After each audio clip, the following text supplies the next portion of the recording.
darle inmediatamente la palabra a nuestra secretaria para la lectura. Ya, se ha recibido un oficio de la Secretaría General mediante el cual comunica el reemplazo permanente del diputado Héctor Barría por la diputada Mónica Arce. Un oficio del presidente de la República mediante el cual hace presente la urgencia en carácter de suma para el proyecto que modifica el Código Sanitario para regular el ejercicio de distintas profesiones del área de la salud. Un oficio del presidente de la República mediante el cual hace presente la urgencia en carácter de simple para el despacho del proyecto que optimiza el mecanismo de sustentabilidad del Fondo para Diagnósticos y Tratamientos de Alto Costo y que crea un sistema de protección financiera para diagnósticos de alto costo y rinde homenaje a Ricardo Soto.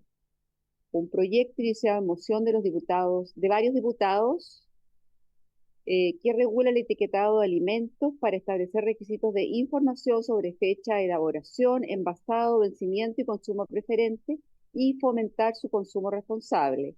Un oficio de la sala mediante el cual comunica a la Comisión de Salud que, a solicitud de la diputada Serrano, se acordó remitir el proyecto de ley que protege a personas menores de edad frente a intervenciones jurídicas, médicas o ideológicas que puedan alterar de manera irreversible su desarrollo integral como comisión técnica a la Comisión de Salud.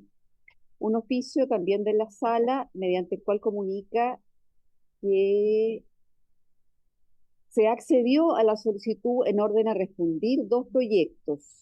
Uno originado en mensaje que optimiza el mecanismo de sustentabilidad del Fondo para Diagnósticos y Tratamientos de Alto Costo, que crea el sistema de protección financiera para diagnósticos en relación a la ley Ricardo Soto, correspondiente al boletín 17.567-11, con el proyecto iniciado en moción que modifica la ley 20.850, que también crea el proyecto, o sea, modifica la protección financiera para diagnósticos de alto costo. O sea, en definitiva, que responde a los dos proyectos, este último, el 15.047. Otro oficio de la Cámara, mediante el cual comunica a la Comisión de Salud que la Sala acordó remitir a la Comisión de Economía el proyecto de ley que regula el etiquetado de alimentos para establecer requisitos de información sobre fecha de elaboración, con posterioridad al despacho por parte de esta comisión. Indicaciones del Ejecutivo al proyecto que fortalece la Superintendencia de Salud. Un informe financiero al mismo proyecto, entregado por el Ejecutivo. Un oficio de la ministra de Salud, mediante el cual responde a uno de la comisión sobre el informe de la glosa respectiva a listas de espera quirúrgica, de especialidad y de garantías explícitas en salud. Un oficio de la Dirección de Derechos Humanos y Protección de la Familia de Carabineros de Chile, mediante el cual responde a uno de esta comisión e informa sobre la formación y capacitación que tienen los funcionarios de Carabineros de Chile para atender y relacionarse con pacientes que tienen patologías de carácter y vinculadas con la salud mental. Un oficio de la directora de Servicios de Salud Metropolitano Sur Oriente, mediante el cual responde a uno de la comisión e informa sobre el nivel de avance del proceso de postulación y adjudicación del teletrabajo para 2025 en virtud de la ley de reajuste. Un oficio de la Comisión de Trabajo, mediante el cual solicita tomar conocimiento sobre la crítica situación del Hospital San José de la Comuna de Independencia. El reciente fin de semana se constató un colapso generalizado en el recinto, pacientes hospitalizados en sillas por varios días, ausencia de atención médica especializada, saturación de zonas de reanimación y graves deficiencias estructurales. Solicitan analizar estos antecedentes y, si se estima conveniente, coordinar acciones conjuntas entre ambas comisiones. Una derivación de solicitud de audiencia de la diputada Gasmuri y del diputado Lilayú a fin de recibir al Laboratorio Chile para efectuar presentación de la importancia estratégica de la producción local de medicamentos y los riesgos actuales. Una derivación de solicitud del diputado Lilayú a fin de recibir a la agrupación de pacientes triple negativas, siempre positivas, para exponer sobre el caso de terapia de cáncer de mama triple negativo en región de los lagos. 3 oficios, uno del subsecretario de Redes Asistenciales, otro del Ministerio de Justicia y Derechos Humanos y otro del director de FONASA, que dan cumplimiento a información referida a la Ley de Presupuestos del año 2025. tres correos de la Fundación Avicena, mediante los cuales solicitan oficiar de acuerdo a los casos que indica, enviado a los correos de los integrantes de la comisión. Una comunicación de un particular, ingeniero industrial, presidente del sindicato de supervisores e ingenieros de minera CMSA Antofagasta, mediante la cual adjuntan carta pública en la que detalla con fundamento técnico y respaldo comunitario, según ellos señalan, la grave situación de emergencia hídrica que afecta a Pargua desde noviembre de 2024 y la urgente necesidad de una respuesta integral, rápida y coordinada por parte del Estado. Esto lo han mandado, parece, a varias comisiones, porque yo lo he leído en varias. Una copia de la comunicación del abogado jefe del Departamento de Asesoría Jurídica del Hospital Base San José de Osorno a la ministra de Salud, mediante el cual manifiesta que pese a haber tomado conocimiento cabal desde al menos el año 2023 de los hechos reiteradamente denunciados por esa jefatura y por diversos actores institucionales, no se ha observado hasta la fecha medida alguna efectiva ni proporcional frente a la gravedad de lo acontecido. Una denuncia de un particular en relación a tiempos de espera para cirugía a pesar de la alta prioridad y de la observación de un control deseable en 30 días. Una nota del Comité Unión Demócrata Independiente mediante el cual informa el reemplazo de la diputada Marta Bravo por el diputado von Mühlenbrock para la sesión de hoy. Y finalmente una nota mediante la cual se informa el pareo acordado entre la diputada Danisa Astudillo y el diputado Gastón von Mühlenbrock. Eso es todo.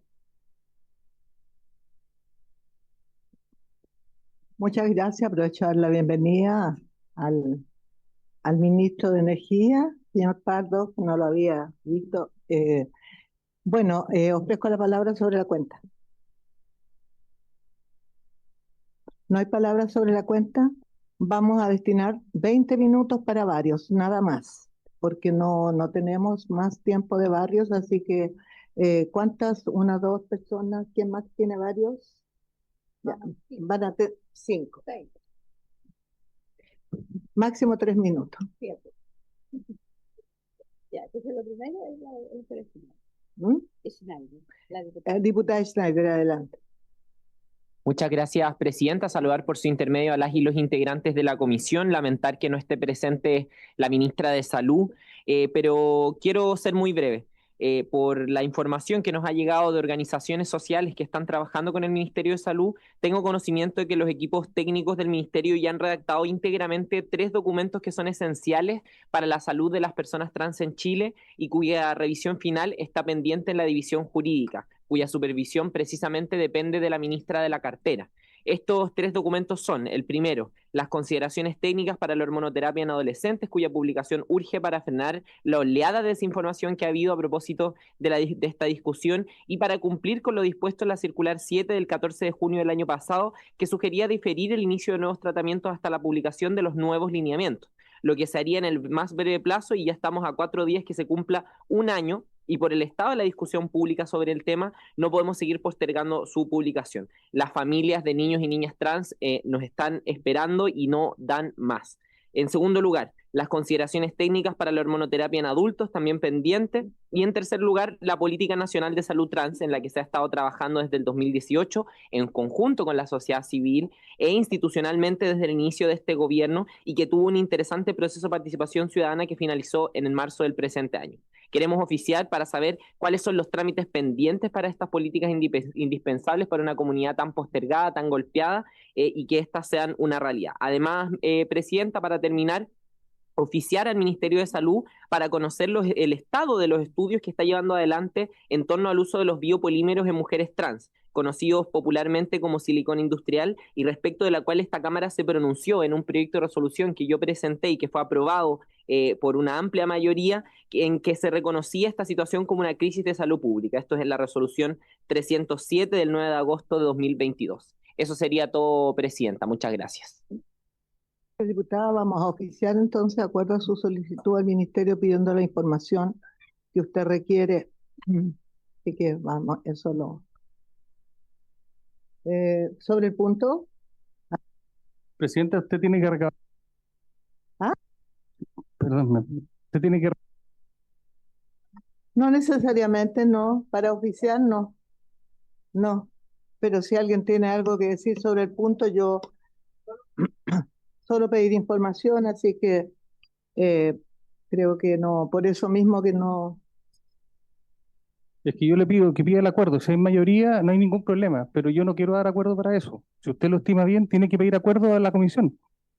Y yo no lo voy a dar, pero en mayoría yo respeto a las mayorías. Eso. Romero, secretaria, usted dice que yo no puedo decir que voy a pedir un oficio, tengo que pedir unanimidad. No. Lo que puede pedir es el acuerdo de la comisión, que con acuerdo, con Si mayoría, no hay acuerdo, no se manda. O sea, si no se requiere la unanimidad, se requiere la mayoría. Si no hay mayoría, no se puede mandar. ya sé que hay entonces votemos. No,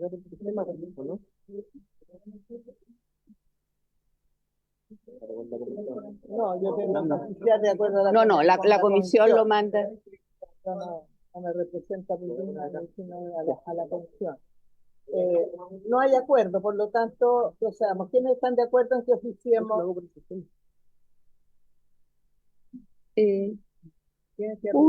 Claro, tienen que votar. Tienen que votar. Ahí está.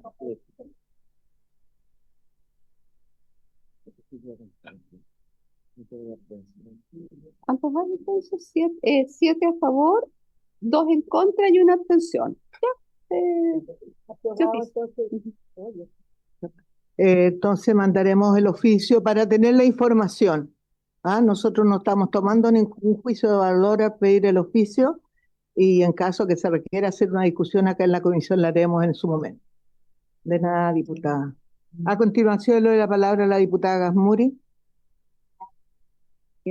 Gracias, presidenta. Esta vez les juro que va a ser muy cortito. Quisiera traer a colación nuevamente lo que se informó hace un tiempo atrás sobre la deuda hospitalaria, dado que ustedes lo saben, medios de comunicación han dado a conocer que la deuda hospitalaria ha aumentado en un 134% en 12 meses y que llega a un total de 419.000 millones. Esto, bueno, obviamente que resulta preocupante, sobre todo cuando ya se ha dado cuenta de los recortes que han venido desde Hacienda, de la falta de insumos y del cierre de pabellones debido justamente a la falta de recursos y a las medidas que se han adoptado para evitar el aumento de la deuda que pareciera ser ineficaces a la luz de esta noticia. Por lo tanto, presidenta, solicito por su intermedio a esta comisión que no solamente se oficie esta vez, sino que también podamos tener a la ministra presente para hablar sobre esta materia, que nos pueda dar cuenta de cómo se está enfrentando, cómo se pretende solucionar esta situación. Muchas gracias, presidenta.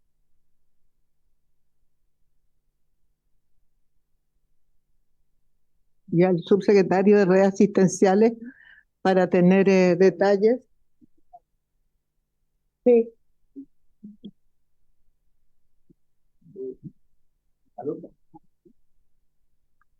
Presidente, yo el mismo punto que decía la diputada, yo creo que había justamente más preciso. Se puede aceptar, aprovechando de que el punto de la diputada Muri, que hacía tres preguntas fundamentalmente. Sobre el aumento de la deuda, ¿cómo se explica en un periodo de meses se haya quintuplicado la deuda hospitalaria en algunos establecimientos sin correlato a la producción de servicios de salud? El segundo punto es respecto al mecanismo de pago. ¿Qué medida ha contemplado el Ministerio para abordar el pago de esta deuda como de mediano plazo? Y el tercer punto, en cuanto al impacto, ¿de qué forma este nivel de endeudamiento condicionará la formulación y ejecución del presupuesto del Ministerio de Salud para el año 2026? ¿Y qué acciones se consideran para evitar la repetición de este fenómeno? Yo la verdad que esto lo tenía como un punto mío, varios para la Subsecretaría de Redes Asistenciales, pero estos son puntos que se pueden asociar, pero yo creo que sería bueno. Este era su punto también, que usted iba a hablar en varios. Sí. No, ya no le doy la palabra de nuevo entonces. Siempre cuando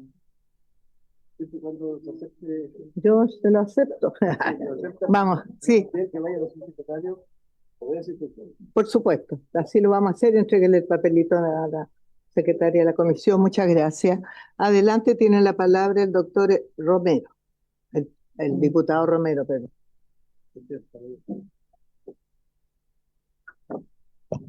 Gracias, presidenta. Sí, la escribí para ser bien ordenadito, ¿ya?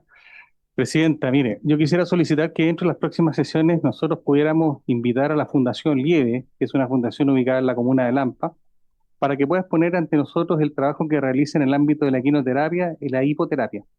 Aquí esta fundación desarrolla un trabajo serio y profesional con personas que presentan distintas condiciones como trastorno del espectro autista, parálisis cerebral, síndrome de Down, distrofias musculares y otras, combinando terapias físicas y emocionales mediante la interacción con caballos. Se trata de un enfoque integral que ha demostrado tener importantes resultados en materia de rehabilitación y mejoramiento de la calidad de vida de muchas personas. Y aquí lo que se busca básicamente con esta invitación es conocer de primera fuente esta experiencia, recoger insumos técnicos y humanos para así también evaluar la posibilidad de avanzar hacia una consagración normativa que permita cobertura, protección legal para este tipo de terapias complementarias que hoy operan sin ningún marco regulatorio claro en nuestro país. Presidenta, creo que este tipo de instancias pueden enriquecer significativamente la discusión legislativa y permitirnos tomar decisiones informadas sobre una política pública que podría beneficiar a miles de personas y familias en todo Chile. He dicho, presidente. Muchas gracias, diputado Romero. Yo también recibí en reunión de lobby a una agrupación también que hace hipoterapia. Yo creo que vamos a generar, ahí les voy a explicar un poquito que vamos a hacer algunas reuniones extraordinarias para poder recibir en audiencia agrupaciones o profesionales sobre puntos que no necesariamente estamos hoy día discutiendo, pero darles la oportunidad de que puedan venir a presentar. Así es que acogemos su solicitud y vamos prontamente, le diré cuándo podemos invitarlo. Corresponde ahora la palabra al diputado Palma, cortito. ¿Le puedo pedir un favor? Cederle mi turno al diputado Bugueño, que además está de visita, porque yo quiero hacer una acotación respecto de lo que él viene a presentar en mi varios. Si le parece tenerlo bien, gracias. Burgueño. Vengo a solicitar a esta comisión y a los miembros de esta comisión de salud poder dejar en tabla un proyecto de ley que tiene que ver con establecer distintas medidas destinadas a fomentar el diagnóstico temprano de la escoliosis en la comunidad educativa y, por supuesto, en el área de salud. Quiero agregar parte del proyecto que dice que la falta de diagnóstico temprano y tratamiento adecuado puede llevar a un empeoramiento de la curvatura y complicaciones adicionales, esto afectando la funcionalidad y la calidad de vida de los pacientes. Además, indicar, Presidenta, que entre el año 2017 y 2019 se registraron 2.294 nuevos casos de escoliosis con indicación de cirugía en Chile. Además, el actual sistema de garantía explícita en salud, GES, incluye a la escoliosis dentro de sus patologías prioritarias, pero la cobertura está limitada a menores de 25 años con curvaturas superiores a los 25 grados. Es por eso que para la discusión y poder avanzar en este proyecto de ley es importante, al menos que en esta Comisión de Salud pueda estar en tabla, Presidenta. Muchas gracias. ¿Este proyecto cuándo fue presentado? ¿Quién lo presentó?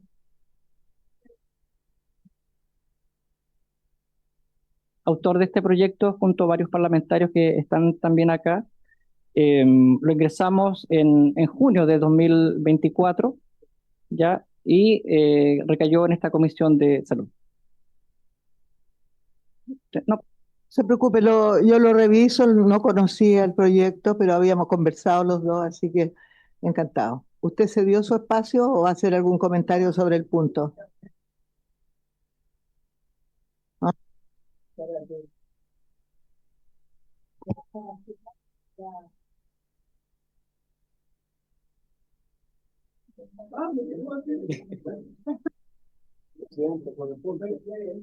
Perdón, hay una palabra sobre el punto. Sí. Diputado Rosa. Gracias, Presidenta. Sobre el punto, el proyecto tiene un enfoque preventivo y solo destacar eso, porque en nuestro país lamentablemente tenemos un enfoque demasiado curativo en relación a la prevención de la escoliosis y el proyecto apunta exactamente hacia la educación y a reforzar los temas de cómo se detectan en las escuelas, en todas las escuelas y no solo las que tienen convenio Junaev, que también es otro tema que no hace universal la detección, porque en nuestro país estamos teniendo entre 3 y 6% de niños que tienen problemas antes del estirón puberal. Posterior al estirón puberal ya las situaciones kinésicas no tienen el mismo rendimiento y lamentablemente terminamos postpuberal ya en una situación quirúrgica. Por eso es que es tan importante la prevención. Eso, Presidenta, gracias. Muchas gracias, diputado Rosa. Adelante, el diputado Lago Marcino. Muchas gracias, Presidenta.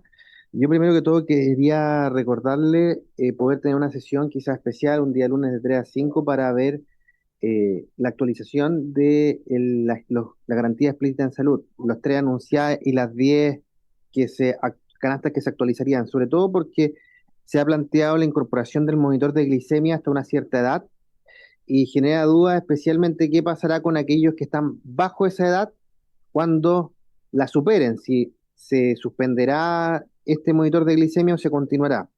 Creo que es importante tener una discusión un poco más abierta respecto a cuáles son las actualizaciones e incorporaciones. Esa es una primera solicitud, Presidenta, que también podemos oficiar si usted lo tiene a bien. La segunda es poder solicitar al Ministerio de Salud un catastro respecto a los establecimientos con servicios de salud, regiones que tengan establecimientos de atención primaria de salud dependientes de los servicios de salud, a fin de tener un catastro sobre estos. Y en tercer lugar, por su intermedio, Presidenta, poder oficiar al Ministerio de Salud, producto de que existe un protocolo de acuerdo entre el Ministerio de Salud y 4 gremios, entre ellos la Confedeprus y FENACEM, a fin de que finalmente sea firmado por estas dos partes, entre el Ministerio de Salud y los 4 gremios que habrían trabajado en dicho protocolo de acuerdo. Muchas gracias, Presidenta. Gracias, diputado Lago Marcino. Bueno, con respecto a lo que usted comenta sobre qué pasa en edades inferiores, sí, habitualmente estos criterios, por lo menos en mi experiencia, son tomados en gran parte accediendo a las sugerencias de la sociedad científica. Así que sí, yo creo que cuando ingrese el proyecto, ya ingresó el proyecto de Cartes Soto y vamos yes, perdón. Entonces vamos a oficiar al respecto haciendo la pregunta correspondiente. ¿Mm? ¿Están todos de acuerdo? Ya. Doctor Lilayu ya intervino. No, adelante, doctor Lilayu. Yo solamente me acoplé nomás a lo que dijo la diputada. Mire, sí, yo quiero mandar un oficio a la ministra Jimena Aguilera de parte del coordinador del grupo de dermatitis atópica, Sociedad Chilena de Dermatología, y de parte de los coordinadores del grupo de psoriasis, Sociedad Chilena de Dermatología, la cual ellos ponen acá, y aquí se adjunta la fundamentación por la psoriasis vulgar y también sobre la dermatitis que en este momento no ha sido considerado. Yo no lo voy a leer porque no me da el tiempo, pero es muy importante de que se tome en cuenta lo que dicen estos colegas. La segunda carta es también poner en conocimiento de la Comisión de Salud un petitorio del Colegio de Psicopedagogos de Chile que me entregaron los psicopedagogos y también la concejala Osorno, que es psicopedagoga, Javiera Cabello, en la cual ellos piden la dignificación de la psicopedagogía en Chile, y la verdad es que está bien fundamentada. Existe fin a la discriminación arbitraria, etcétera. Yo se lo voy a hacer pasar a ustedes, señora Presidenta, para que tengan en conocimiento y ojalá poder ser dirigida también a la ministra. Y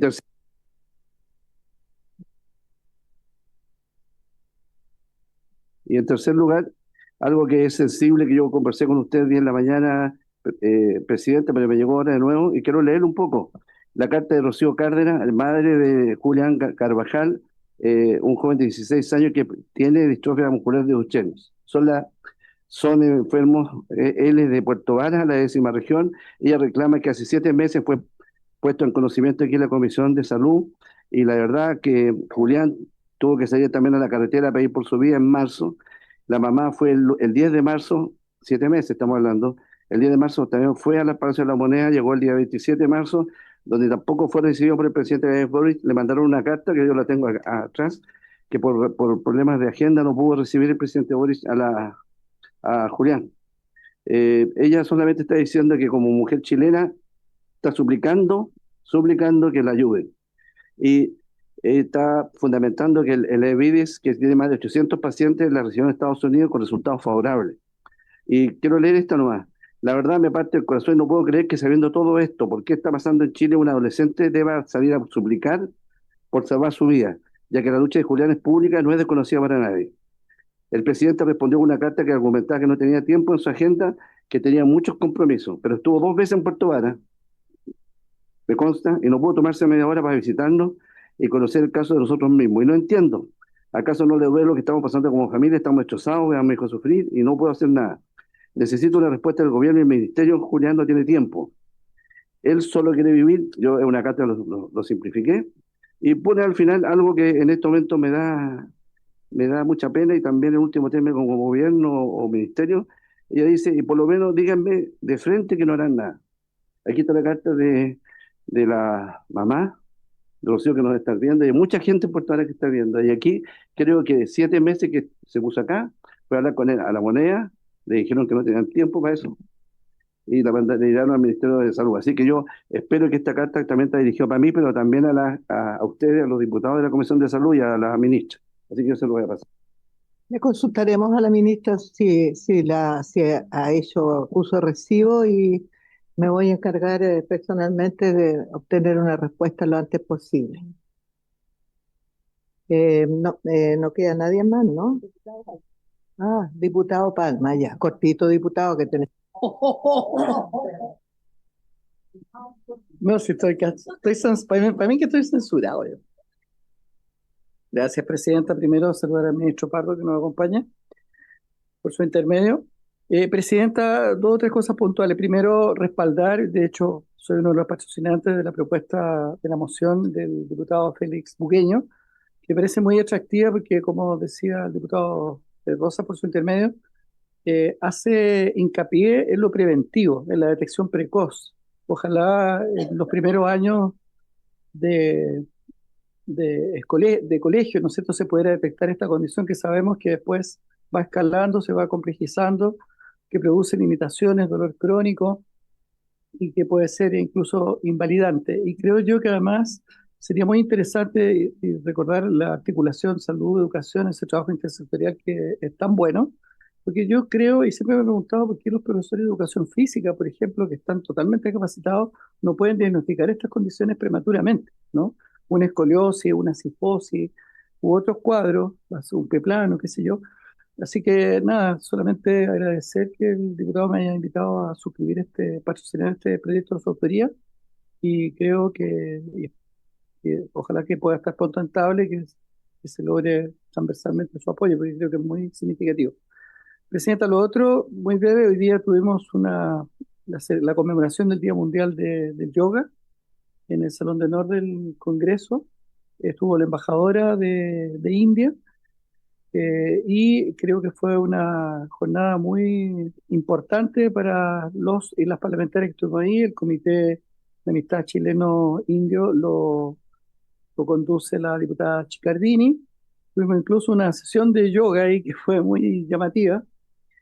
Así que valorar esto, porque sabemos que la yoga tiene un impacto en la salud de las personas, es una medicina complementaria. De hecho, hoy está validada en todos los espacios y ojalá podamos seguir avanzando. Hay un proyecto de ley, de hecho, que anunció ya la diputada Chicardini, que va a presentar próximamente en la Cámara.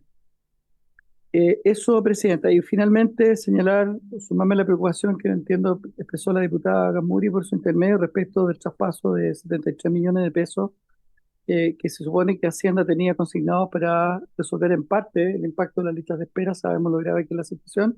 No entendemos la razón del retraso. Sabemos que además la legislación que tuvimos en esta comisión respecto de los grandes emisores de licencia iba un poco en la línea de poder recuperar recursos para poder compensar de alguna manera este grave problema de salud pública.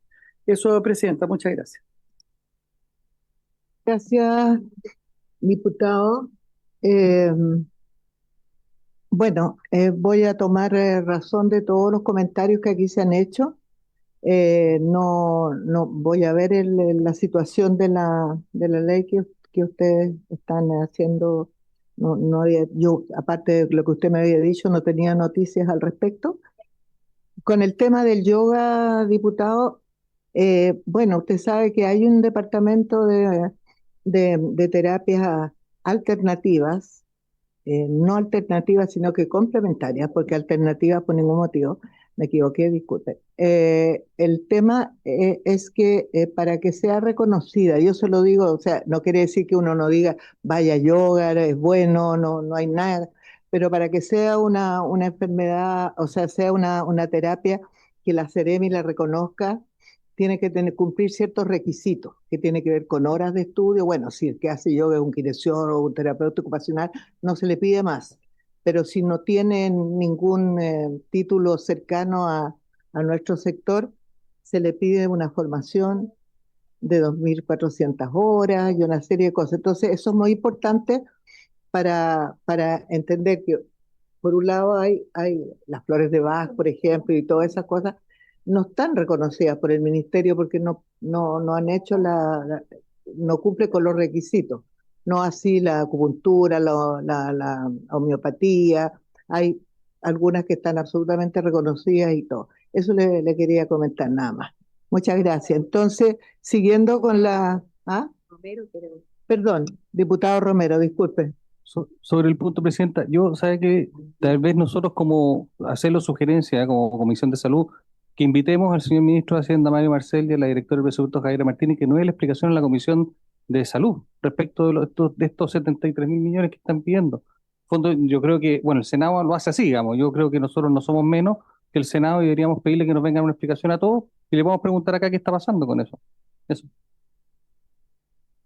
Diputado, lo vamos a evaluar en el sentido de si no obtenemos claridad con la respuesta que le vamos a solicitar al Ministerio de Salud, no hay problema en que citemos, pero la verdad es que bueno, nuestra contraparte es el Ministerio de Salud y hay varias preguntas, porque también me han llegado bastantes cartas sobre si acaso Hacienda ha entregado la plata que se había destinado a las listas de espera. ¿Ah?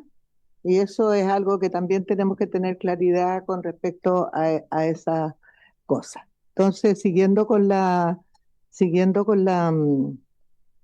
cuenta, con nuestra orden del día, vamos a continuar la discusión y votación particular del proyecto de ley que modifica la Ley General de Servicios Eléctricos para asegurar la continuidad del suministro de electricidad a personas con electrodependencia. Corresponde al boletín 16.137-11. Se ha invitado para la discusión y participar a la ministra de Salud, la señora Jimena Aguilera Sangüesa, y al ministro de Energía, señor Diego Pardo Lorenzo. Entonces, de la sesión anterior habíamos quedado, si comparado, miren, la sesión pasada se despachó el numeral 1 y la indicación 1. Ahora,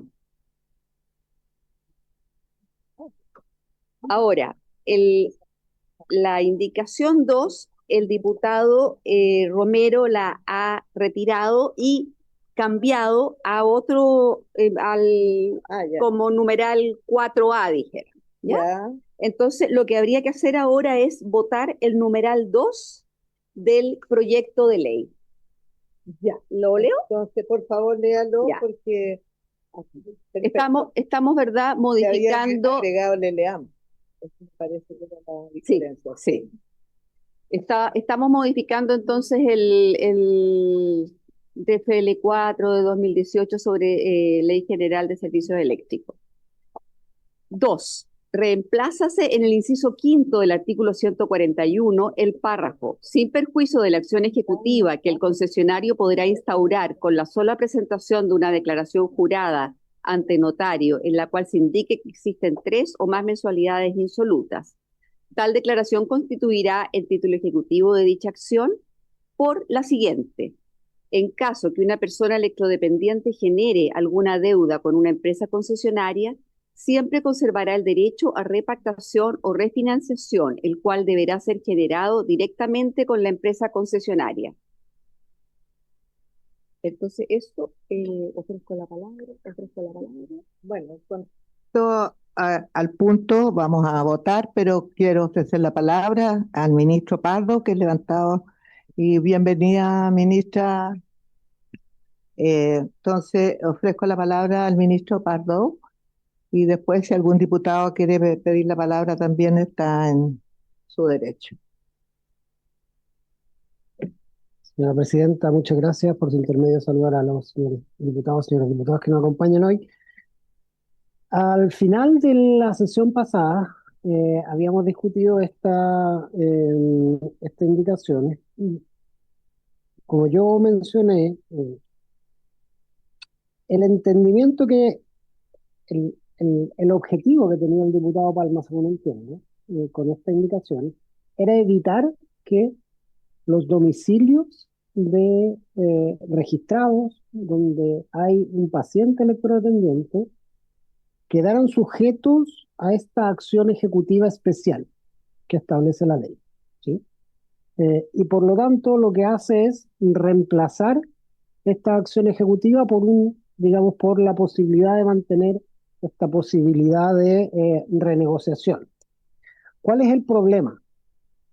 El problema es que la prohibición de corte, este mecanismo de cobro especial es consecuencia de la prohibición de corte por suspensión del suministro. Y la prohibición de corte por suspensión del suministro, por cierto, se refiere a los domicilios de electrodependientes, pero también se refiere a los hospitales, a las cárceles y a los LEAM, después de haber sido aprobada la indicación del diputado Romero.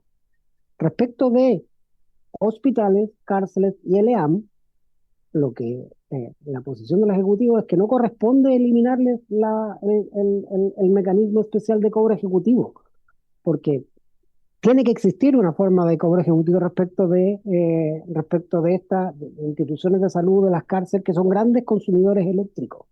Entonces entendemos que, si bien entendemos digamos, el objetivo de la indicación del diputado Palma, la redacción de la misma es sobreinclusiva, porque elimina este mecanismo de cobro especial no solamente respecto de los domicilios de los electrodependientes, sino también respecto de centros de salud, cárceles y LEAM. Nuestra sugerencia al final de la sesión anterior era que en vez de reemplazar, la indicación se agregue a continuación, de tal manera de que se mantenga el derecho de cobro respecto de estas personas jurídicas y respecto de los domicilios particulares de los electrodependientes se conserve este derecho a la repactación que agrega la indicación del diputado Palma. Eso era, señor presidente. Muchas gracias, ministro. Ofrezco la palabra. Ofrezco la palabra. Usted está hablando del proyecto, no de la indicación, de la columna del medio.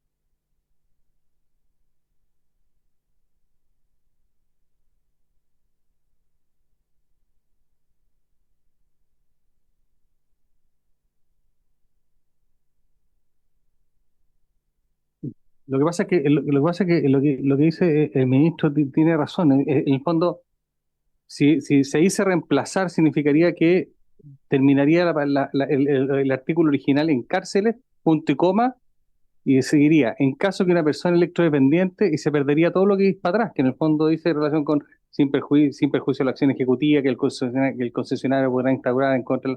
Toda esa parte que también es necesario que se mantenga. Y lo que el ministro dice es que se agregue, debería decir acá, agréguese al final de este inciso lo siguiente: en caso que una persona electrodependiente genere alguna deuda con una empresa concesionaria, siempre conservará el derecho a repactación o refinanciación, el cual deberá ser generado directamente con la empresa. Eso es lo que, ¿cierto? Ya, bueno.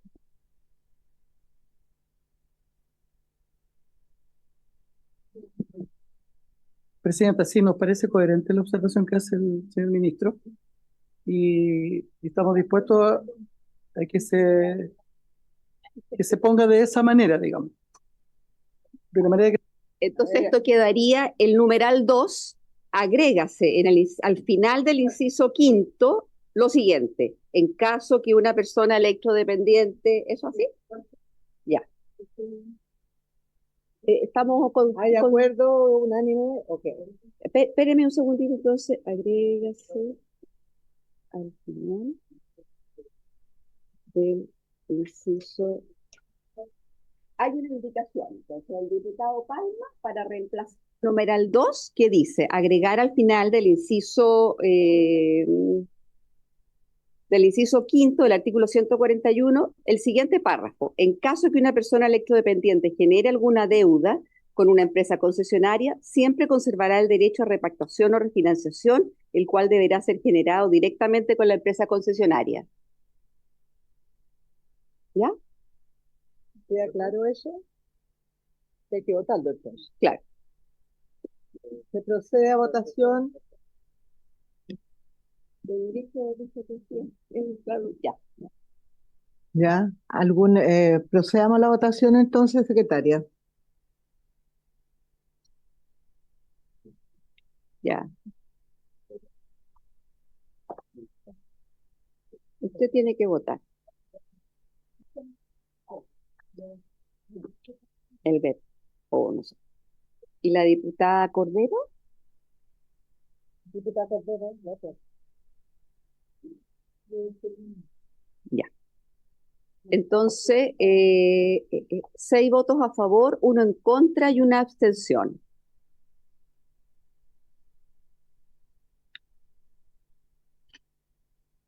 Entonces, la indicación.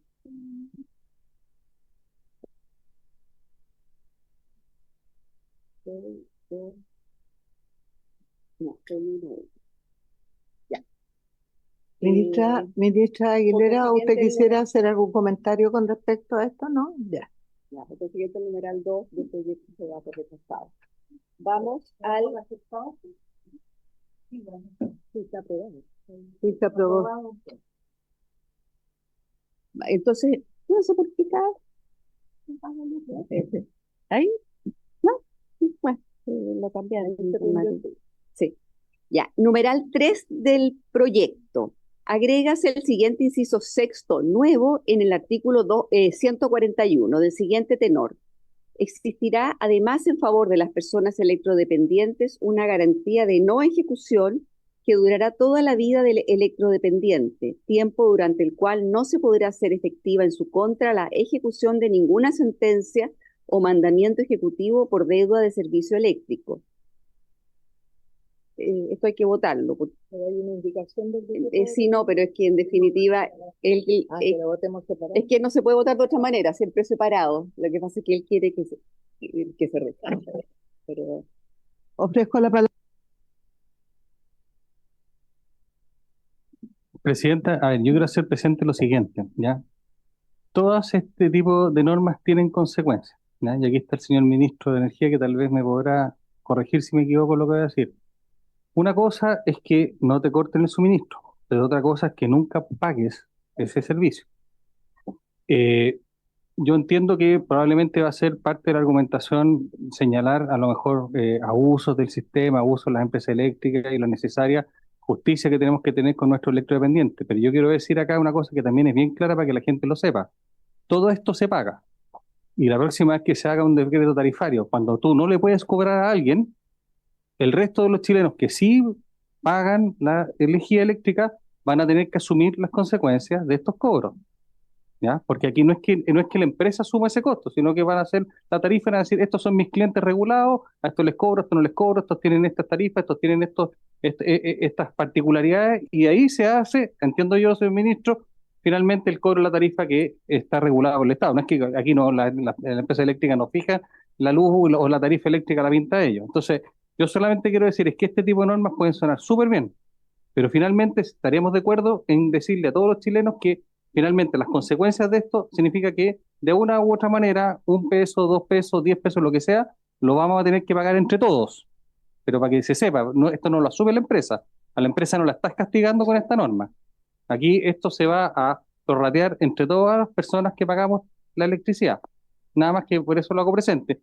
Y yo por eso a mí no me parece este tipo de norma en particular porque tiene esa consecuencia.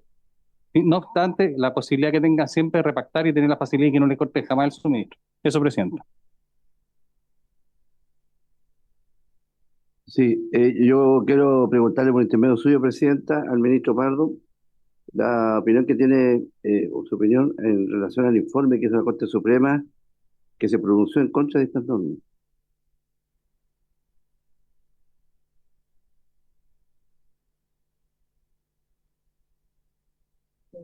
¿Ya? No, sí,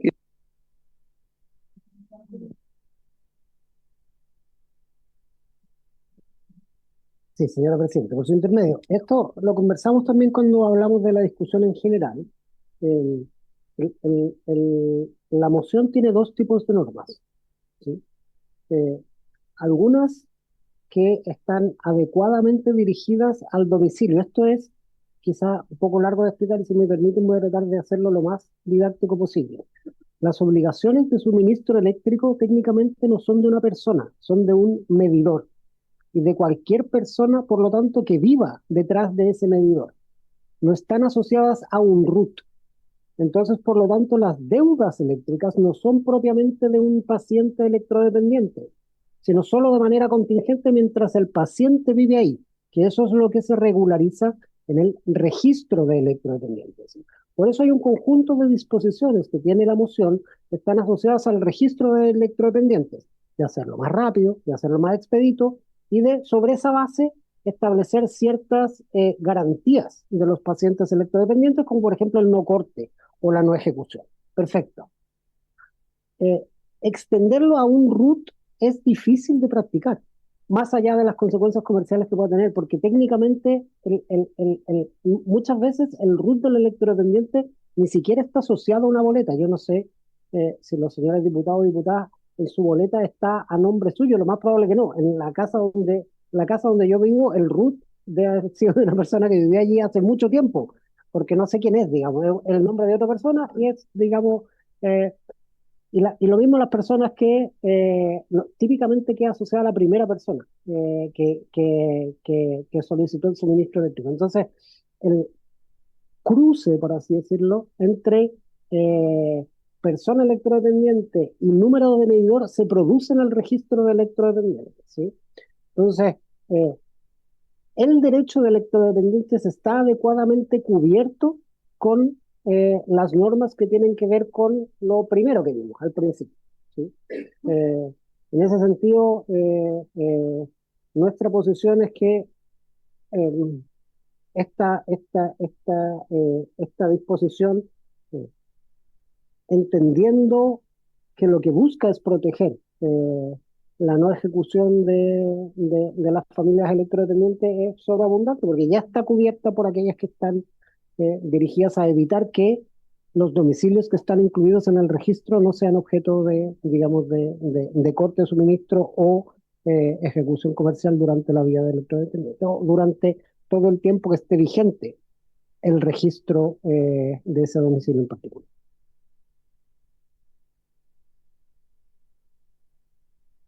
Diputado Palma. Presidenta, solamente quería hacer una acotación.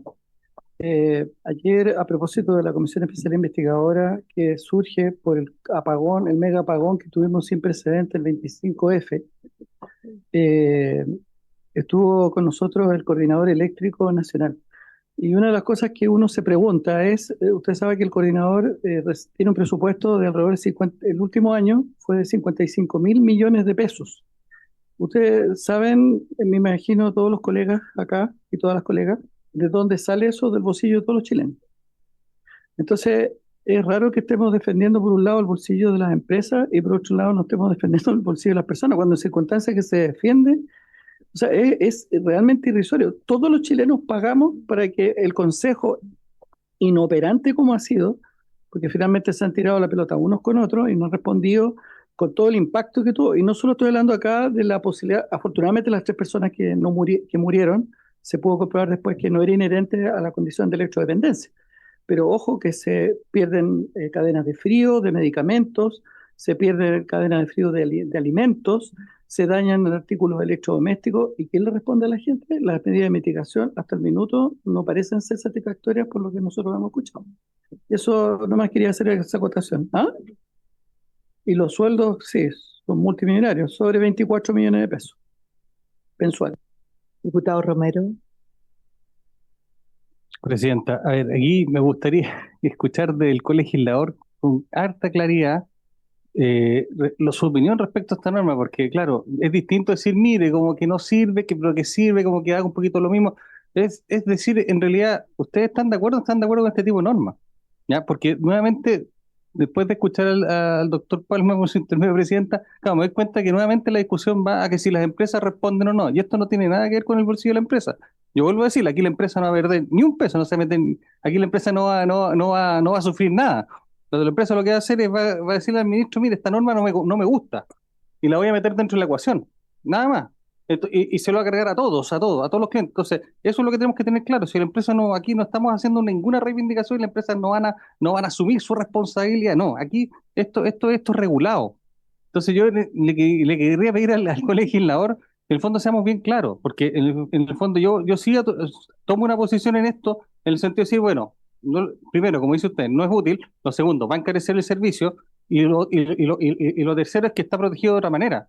Entonces, me gustaría saber con claridad, ministro, que usted diga acá, mire, sabe que en realidad, estimado, esto no va en una línea correcta, la línea correcta es esta, esto es lo que queremos proteger, y para que nosotros saquemos una buena ley, porque en verdad, si la gente va a tener la expectativa de que con esto nunca van a pagar, van a estar protegidos y no se les va a aplicar, créame, que las personas sufren más con una tomadura de pelo a que le digamos la verdad. Gracias. Al tiro. ¿Y usted tiene alguna propuesta como para...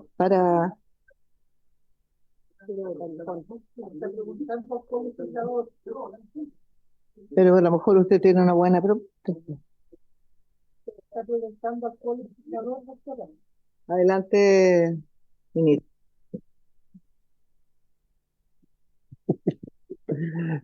Señora presidenta, por su intermedio.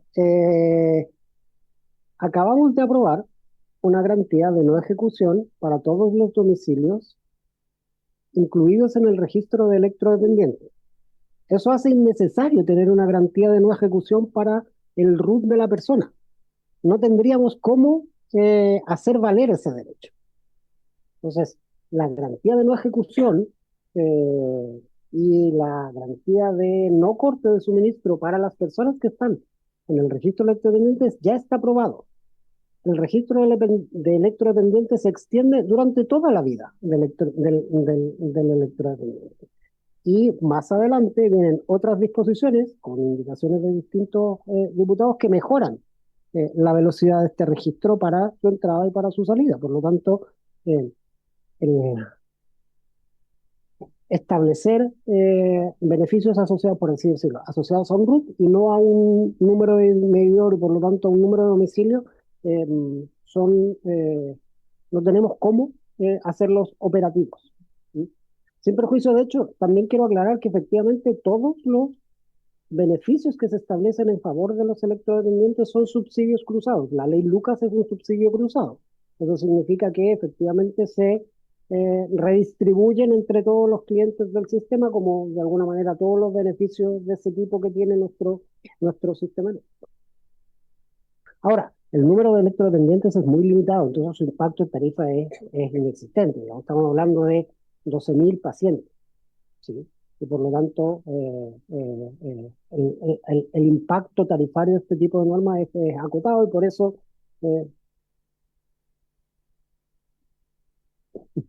eso. Claro, pero acuérdese que esto en términos generales también le otorga un beneficio a quien pernocte en una casa. O sea, por eso le digo que esos 12.000 que usted tiene en el registro está bien, pero este es un poco más amplio, es bastante más generoso pensando en que una persona podría estar temporalmente en un lugar, en otro. Entonces, ahí el registro como que se pierde un poquito y puede ser más. Entonces, ahí frente a la indeterminación es donde tengo que naturalmente la responsabilidad de hacer la advertencia de que tiene que sí podría afectar. Entonces, para que no a lo mejor le baje un poco la importancia porque lo importante es que, claro, con un registro, la sociedad chilena se pone de acuerdo y dice, sí, estoy de acuerdo en que estas personas tengan esta protección y este nivel, y estamos todos como sociedad dispuestos a aceptarlo y cubrirlo. Pero si y me gustaría, o no sé, no creo que estén dispuestos muchos chilenos a decir que esto se transforme en que cualquier persona que declare su electrodependencia o no haya un control, o finalmente esto no puede ser medido, finalmente termine afectando una política pública que yo insisto que es buena. Ya estamos viendo los ejemplos con políticas públicas descontroladas como las licencias médicas. Ojalá que en esto nosotros mantengamos este rol tan importante y nos preocupemos de cuidarlo. Diputado Palma. Primero quería hacer un comentario que me parece atingente. Es cierto lo que dice el señor ministro por su intermedio respecto del registro del hecho dependiente, pero no es menos cierto que la mitad de la gente está registrada, que la mitad de la gente se estima está catastrada. Y esto lo sabemos por las mismas organizaciones de personas electrodependientes. O sea, se estima que es catastrada, o sea, la mitad de las personas aproximadamente estarían registradas en las compañías y la otra mitad no está registrada. De hecho, una de las ideas importantes de este proyecto es optimizar el sistema de registro, que sea automático, por ejemplo. A modo de ejemplo, en el último corte, yo tuve contacto con CGE y me comentaban que la mitad de las personas que reclamaron por el corte no tenían generador, sin estar registradas, ¿sí? O sea, pese a no estar registradas, las compañías igual les dieron la mano, ¿ya? Así que tampoco quiero demonizar a las compañías porque a veces tienen un buen comportamiento social. Segundo, me parece que no tiene nada de malo que nuestro país tiene un historial solidario, sé que todos solidaricemos. Ojalá todo fuera solidario y para eso esperamos llegar algún día. Y tercero, en relación a lo que decía el colega diputado Romero por su intermedio, acabamos de leer una regla, ¿no es cierto?, que dice que se mantiene o se valida la opción de repactación. O sea, aquí nadie está diciendo que nunca vayan a pagar ninguna deuda, que sea a perpetuidad. Sí, estamos hablando de una facilidad de pago, una capacidad de repactación. Eso, presidenta, gracias. Diputado Romero. Es que a lo mejor tengo que explicarlo, pero con el máximo respeto, porque tal vez no, porque no es abogado. Lo que pasa es que una norma que no tiene una ejecución, una ejecutoriedad o que no puede ser cobrada finalmente no es deuda, ¿me entiende? Lo que ocurre es que cuando usted establece que existe una garantía de no ejecución, significa que no puede cobrar. Eso es lo que, entonces, el problema es que, claro, se transforma en lo que se llama obligaciones naturales, que dependen de la sola voluntad del deudor pagarlas o no, ¿me entiende? Entonces, claro, aquí no se ha dicho que no van a pagar, pero claramente si no hay un mecanismo para que pague, o sea, esto no tiene ningún sentido. Por eso lo planteo en esos términos, porque eso es lo que significa jurídicamente este tipo de normas. Eso, presidente, gracias.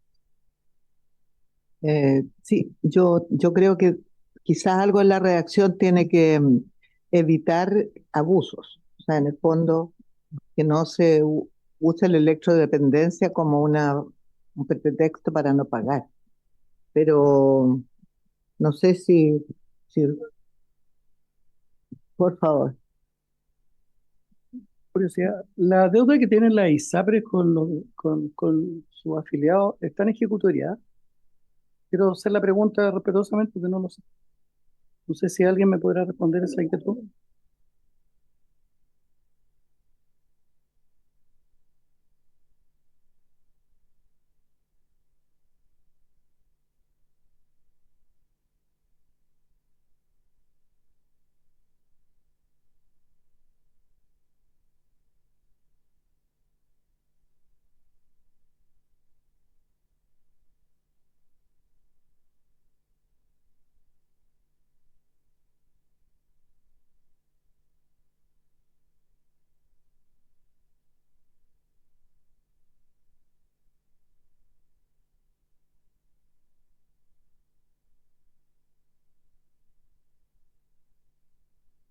Que sigamos, que nos saltemos esto y lo remiremos con más dedicación y más detalle.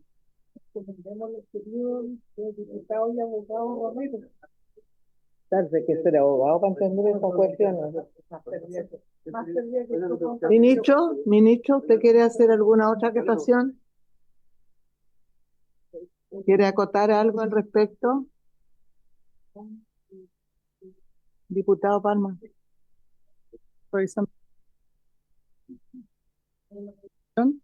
Voy a hacer una mejor propuesta respecto a este numeral para poder seguir avanzando en la discusión. Si se puede saltar ese numeral, ¿lo permite? Ok,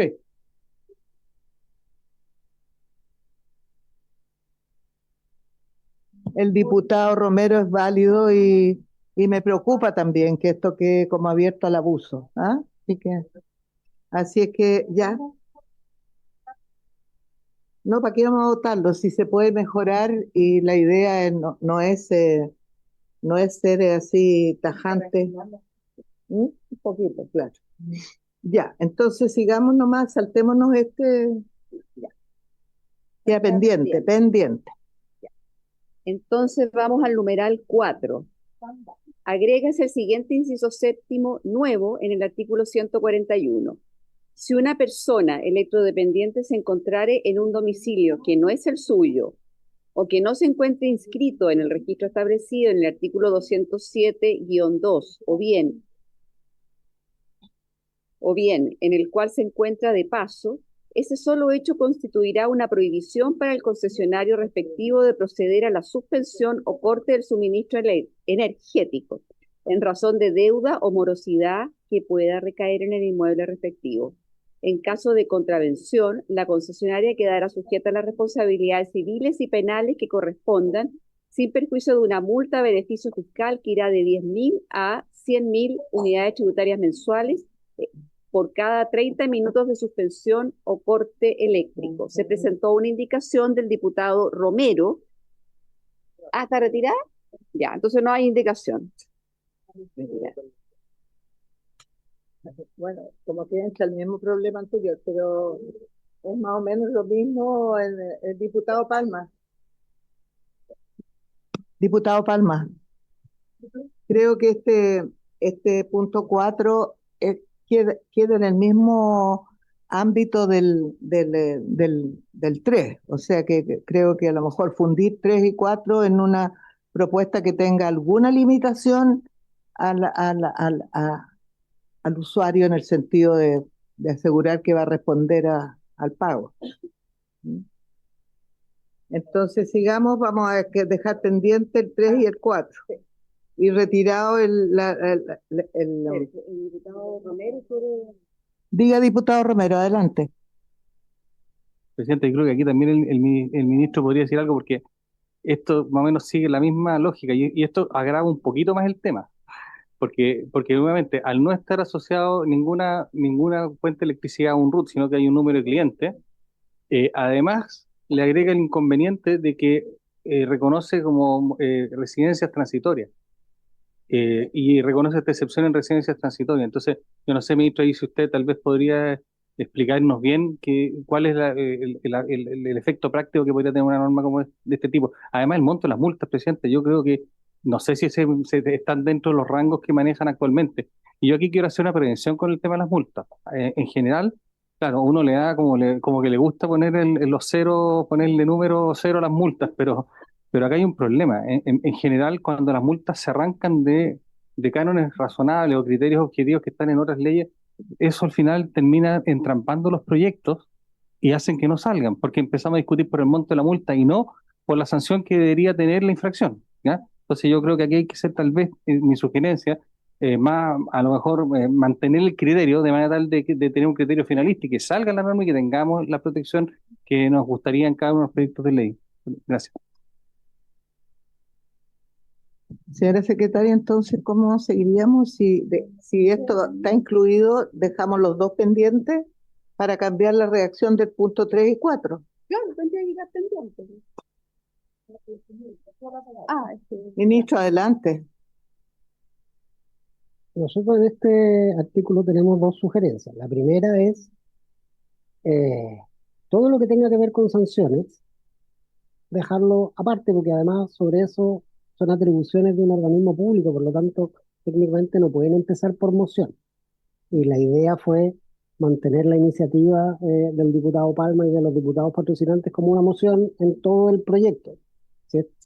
Si vamos a hablar de atribuciones del poder, digamos, la Superintendencia de Electricidad y Combustible es un organismo público, sus atribuciones son más bien una iniciativa exclusiva, entonces tendría que dejar de ser moción y pasar a ser un mensaje. Entonces yo sugiero que todo lo que tiene que ver con sanciones lo dejemos fuera de esta discusión.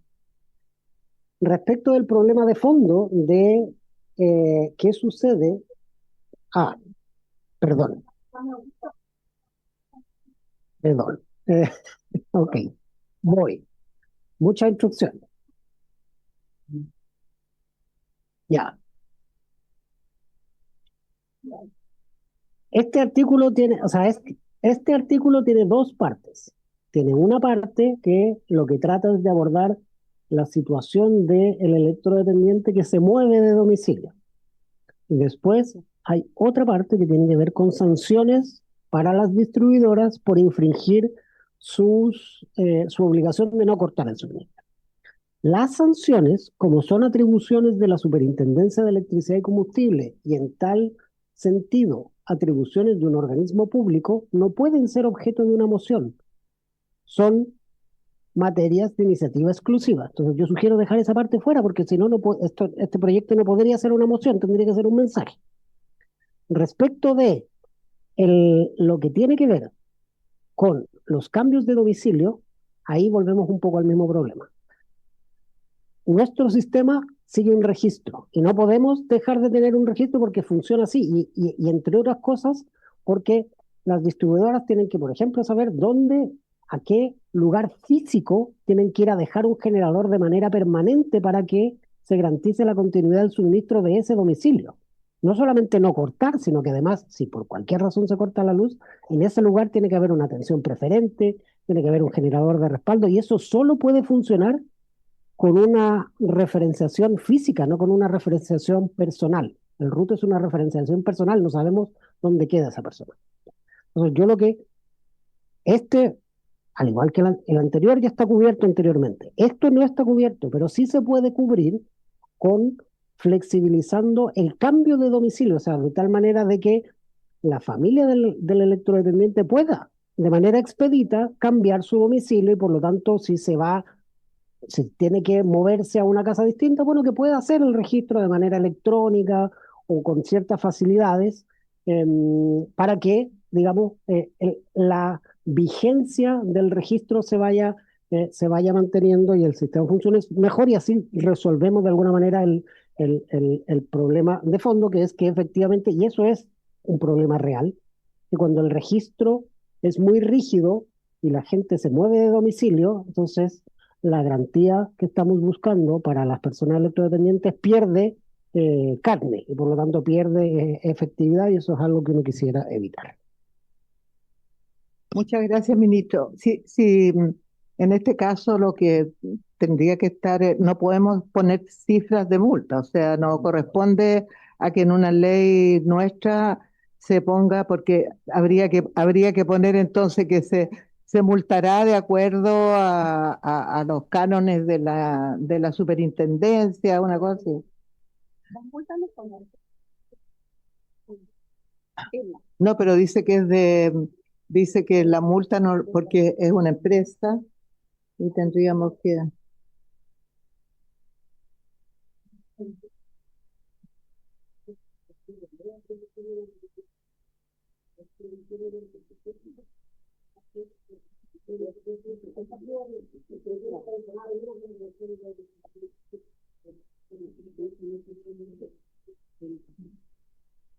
Yo quiero proponer que este punto 3 y 4 nosotros lo dejemos en pendiente y sigamos adelante porque creo que esto da para darle otra vuelta y analizarlo con los equipos jurídicos. Doctor Palma. Las características de cómo se ha dado el debate, yo le quería pedir a usted y preguntarle por su intermedio al Ministerio, al señor Ministro de Energía, si existiría disposición a que esta semana, ojalá lo antes posible, pudiéramos reconstituir una mesa de trabajo para analizar estos puntos y poder llegar a un acuerdo, porque yo entiendo que acá no sé quién podría estar en contra de perfeccionar la ley 21.304, que tiene algunas debilidades que creo que a todas luces hay que optimizarla, porque si no nos vamos a ir saltando. Esto tiene 8 artículos, ya nos hemos saltado 2 y puede seguir con la misma tendencia. Después en el tuyo, claro. Estoy de acuerdo con lo de la mesa de trabajo y también el ministro está de acuerdo. Por lo tanto, yo creo que podría perfectamente, dentro de 2 personas de la comisión, por ejemplo, más 2 personas del ministerio y pueden darle profundidad, por ejemplo, el diputado Romero podría ser con el diputado Palma y el Ejecutivo. Yo creo que eso puede llevar a poner los puntos de vista y ver cómo quede lo más sólido. A ver, yo tiendo a pensar igual que usted, diputado, que pucha, cómo vamos a dejar a las personas que son necesitadas, pero sabemos que en Chile haz la regla y vemos cómo hacemos una pillería. Entonces, yo creo que sí tenemos que tratar de evitar cualquier malinterpretación, mal uso. Así que yo creo que sí, si todos están de acuerdo, podría ser usted, diputado Romero, ¿estaría de acuerdo? Ya, entonces tendríamos al diputado Palma, al diputado Romero y al Ejecutivo. ¿Les parece? Ya, diputado Romero. Sí, presidente, mire, atendido el estado de la discusión, yo quisiera sugerirle que tal vez dejáramos la discusión de este proyecto hasta acá, que pudiéramos generar esta discusión con el Ejecutivo y no solamente nosotros dos, sino que también todo el resto de la comisión con sus asesores puedan participar para que lleguemos como a un cierto consenso. Yo creo que no hay problema y estando la ministra de Salud acá podamos avanzar también en la discusión del proyecto de la ministra. Yo creo que Me parece una buena idea. Me parece además una idea que permite dejar espacios para reflexionar y para consultar y para producir una ley que sea admisible, por decirlo de alguna manera. Perfecto. Entonces, siguiendo con el orden de la tabla, vamos a continuar, vamos a iniciar, en realidad no se ha empezado, iniciar la discusión. ¿Perdón? Iniciar la discusión y votación particular del proyecto de ley que fortalece la Superintendencia de Salud y modifica normas que indica el boletín número 17.397-11. Se ha invitado para esto al Superintendente de Salud, al señor Víctor Torres, que parece, ahí viene llegando, mira, súper oportuno, y la ministra de Salud será Jimena Aguilera. Bienvenido, Superintendente y su equipo.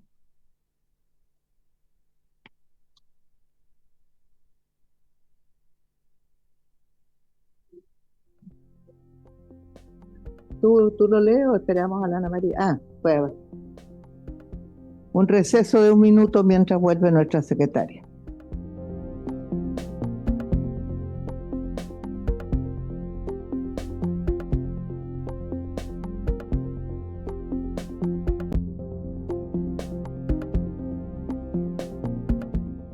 Recibieron las indicaciones correspondientes del Ejecutivo y de los diputados de la comisión y vamos a proceder entonces a ir analizando artículo por artículo e irlo votando también al mismo tiempo. Adelante, señora secretaria.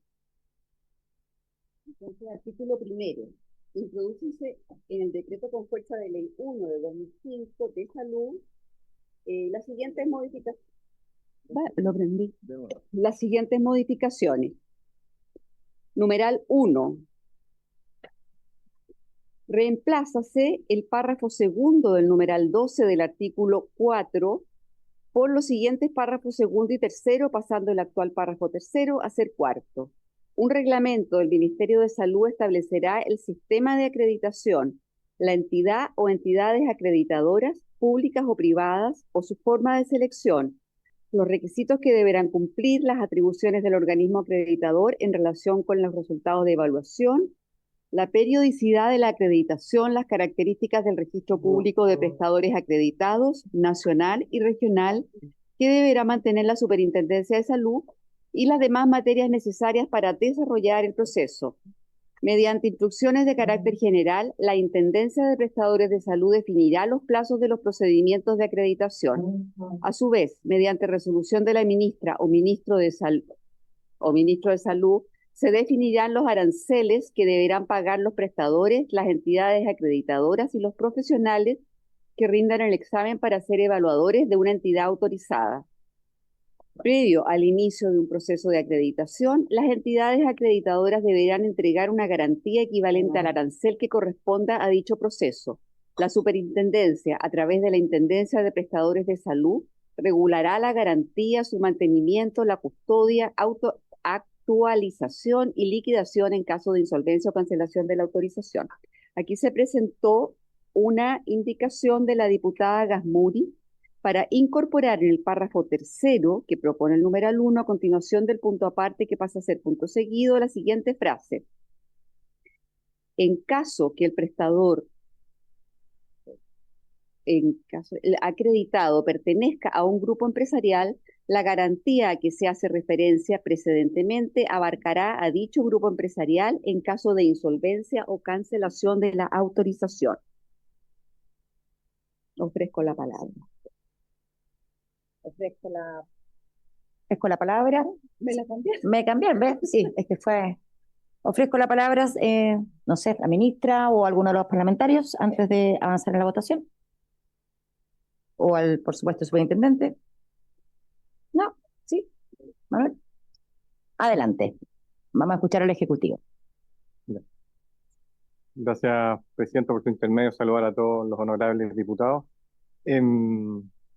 Bueno, este proyecto, como saben, fortalece a la superintendencia en distintos aspectos. Uno de ellos es en los procesos de acreditación. Y este artículo se refiere efectivamente al proceso de acreditación. ¿Qué es lo que aporta en particular el proyecto del Ejecutivo en este artículo? Básicamente, consagra cierta flexibilidad a los procesos de acreditación. Hoy esos procesos de acreditación están regulados mediante un decreto supremo, mediante un reglamento, y hay al menos dos aspectos en donde es importante dar flexibilidad. Uno tiene que ver con los plazos de acreditación, que en oportunidades la superintendencia ha visto en su experiencia que necesita dar prórrogas a los procesos de acreditación según las distintas particularidades de los prestadores, pero eso está en un reglamento. Entonces lo que hace esta norma es mantener que la regulación de las etapas de la acreditación siga en reglamento, pero dota al superintendente de la facultad para fijar los plazos de esas etapas, para que haya flexibilidad en estos procesos de acreditación. Y la otra flexibilidad que se da en los procesos de acreditación tiene que ver con la regulación de los aranceles de cada proceso de acreditación, que eso de nuevo está mediante reglamento y algunas veces demora en actualizar los valores de esos aranceles. Entonces se hace una modificación a fin de que sea el Ministerio de Salud, mediante resolución, la que pueda ir actualizando los aranceles de los distintos procesos de acreditación. Y por último, un tercer elemento distinto a la flexibilidad es obligar a las entidades acreditadoras a constituir una garantía previo a cada proceso de acreditación con el objeto de, garantizar, resguardar un eventual reembolso de los aranceles que pueda haber pagado un prestador en caso que la entidad acreditadora por cualquier causa no cumpla con su función de participar de este proceso de acreditación y deje, llamémoslo así, o votado el proceso o cualquier otra causa no termine cumpliendo su objetivo. Esas son básicamente las tres innovaciones del artículo que acaban de leer.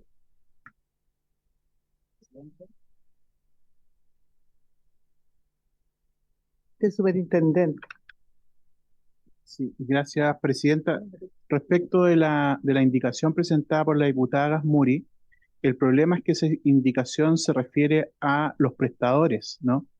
No obstante, el proyecto de ley lo que establece es una garantía a las entidades acreditadoras por las razones que acaba de explicar el abogado Manuel Pérez, que en definitiva, como los prestadores institucionales le pagan a la entidad acreditadora para que hagan el proceso de acreditación, la entidad acreditadora debe tener una garantía precisamente por si falla en su proceso acreditador y pueda devolver entonces esos recursos y no se los haya gastado. Ese es el objetivo de la garantía y no está dirigida entonces a los prestadores, que sí es lo que establece por lo menos el criterio de la diputada Gasmuri. Eso, Presidente. Muchas gracias, superintendente. Diputada Gasmuri. Sí, me queda clara la explicación del superintendente. Votación. El numeral 1.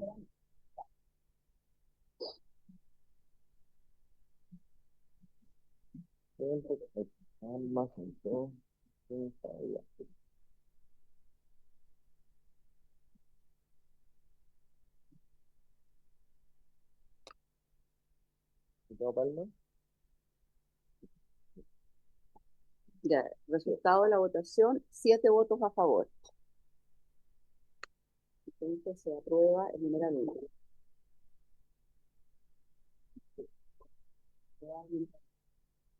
Qué bueno. El 2. Ya, aprobado el numeral 1. Numeral 2. Reemplázase el inciso tercero del artículo 107 por los siguientes incisos tercero y cuarto nuevos, pasando el actual inciso cuarto a ser quinto. Igualmente corresponderá a la superintendencia la fiscalización de todos los prestadores de salud, así como a las entidades acreditadoras y certificadoras de especialidades autorizadas por el Ministerio de Salud y demás personas o instituciones que señalen la ley en el ámbito de su competencia. Asimismo, a la Superintendencia de Salud le corresponde difundir aquellas materias de su competencia a efectos de promover el mejor conocimiento de los derechos en salud de las personas y mecanismos vigentes para su ejercicio. Se presentó dos indicaciones, una del Ejecutivo y otra del diputado Lilayú. Del Ejecutivo, la 2, para reemplazar el numeral 2 por el siguiente. Modifícase el artículo 107 en el siguiente sentido. A. Reemplázase el inciso tercero del artículo 107 por los siguientes incisos tercero y cuarto nuevos, pasando el actual cuarto a ser quinto. Del siguiente tenor. Igualmente corresponderá a la superintendencia la fiscalización de todos los prestadores de salud, así como de las entidades acreditadoras y certificadoras de especialidades autorizadas por el Ministerio de Salud y demás personas o instituciones que señalen la ley en el ámbito de su competencia. Asimismo, a la Superintendencia de Salud le corresponderá difundir aquellas materias de su competencia a efectos de promover el mejor conocimiento de los derechos en salud de las personas y los mecanismos vigentes para su ejercicio. B. Agrégase a continuación del inciso cuarto, que ha pasado a ser quinto, el siguiente inciso sexto nuevo. En el cumplimiento de sus funciones y con el objeto de promover el ejercicio de los derechos por parte de los ciudadanos, la superintendencia deberá recabar información pública de las instituciones de salud previsional, del Fondo Nacional de Salud, de los prestadores públicos y privados y de las instituciones acreditadoras y mantenerla disponible en su sitio web. Para estos efectos, la superintendencia deberá mantener información estadística sobre las siguientes materias. A. Reclamos presentados en la Superintendencia de Salud contra la CISAPRE y el Fondo Nacional de Salud, prestadores públicos o privados y entidades acreditadoras. B. Sanciones administrativas aplicadas por la Superintendencia de Salud en los últimos 5 años contra instituciones de salud previsional o el Fondo Nacional de Salud y prestadores públicos o privados y entidades acreditadoras. C. Tiempo de espera para recibir prestaciones de salud en prestadores institucionales. Para estos efectos, la superintendencia deberá coordinarse con el Ministerio de Salud a fin de facilitar el acceso a los datos que sobre esta materia levante dicha cartera del Estado. D. Indicadores o comparadores de precios de prestaciones de salud. Y E. Encuestas de satisfacción de los usuarios si las hubiere. Y la indicación 3 del diputado Lilayú para sustituir en el inciso cuarto nuevo que se propone la expresión de los derechos por de los derechos y deberes.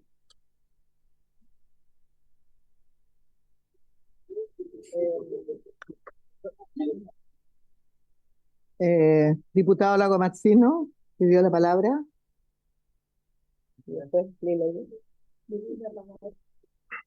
Muchas gracias, presidenta. Yo quería consultar por su intermedia al Ejecutivo, a la ministra, al superintendente o a quienes le acompañan respecto de la letra C, cuando habla de tiempo de espera para recibir prestaciones de salud en prestadores institucionales. ¿Esto se refiere exclusivamente respecto al sector público o también respecto al sector privado, las redes de prestadores de la ISAPRE, etcétera? Esa sería mi pregunta. Intendente, ¿quiere responder de inmediato o le doy primero la palabra al diputado Lilayú? Ya, adelante. Presidente, es que no distingue entre prestadores públicos y privados, solo dice prestadores institucionales. Y ahí obviamente calzan los públicos y los privados. Lago Martino. Diputado Lago Martino, ¿está ok con la respuesta? Estoy esperando que, ahí sí. Para estudiar fidedigna de la ley, quedo conforme con que es aplicable para ambos, tanto para los prestadores asociados a FONASA, o en la red pública, y para los prestadores asociados a su ISAPRE. Muchas gracias.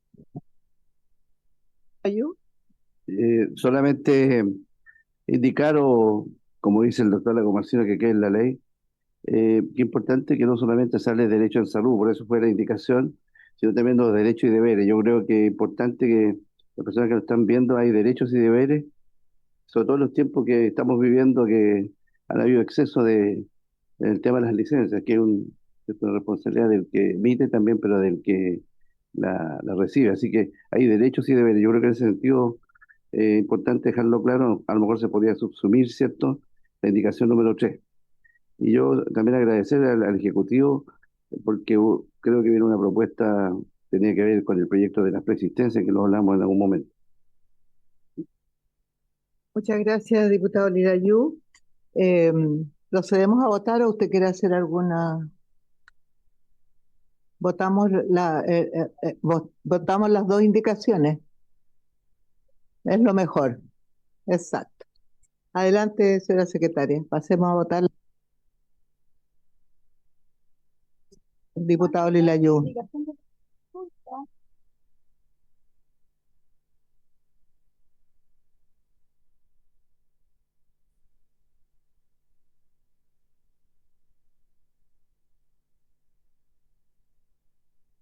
Entonces hay que votar, hay que votar.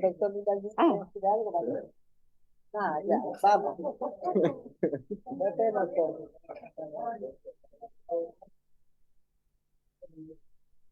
La indicación del Ejecutivo y le vamos a agregar todo.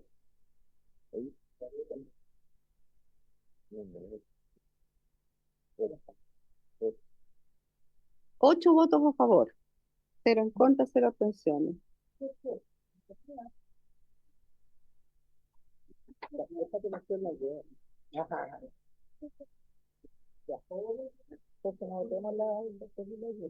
No, se agregó por unanimidad, porque lo que pasa es que no puede haber indicación sobre indicación, pero lo arreglo así. Sí. Numeral 3. Numeral 3, vamos a avanzar ahora.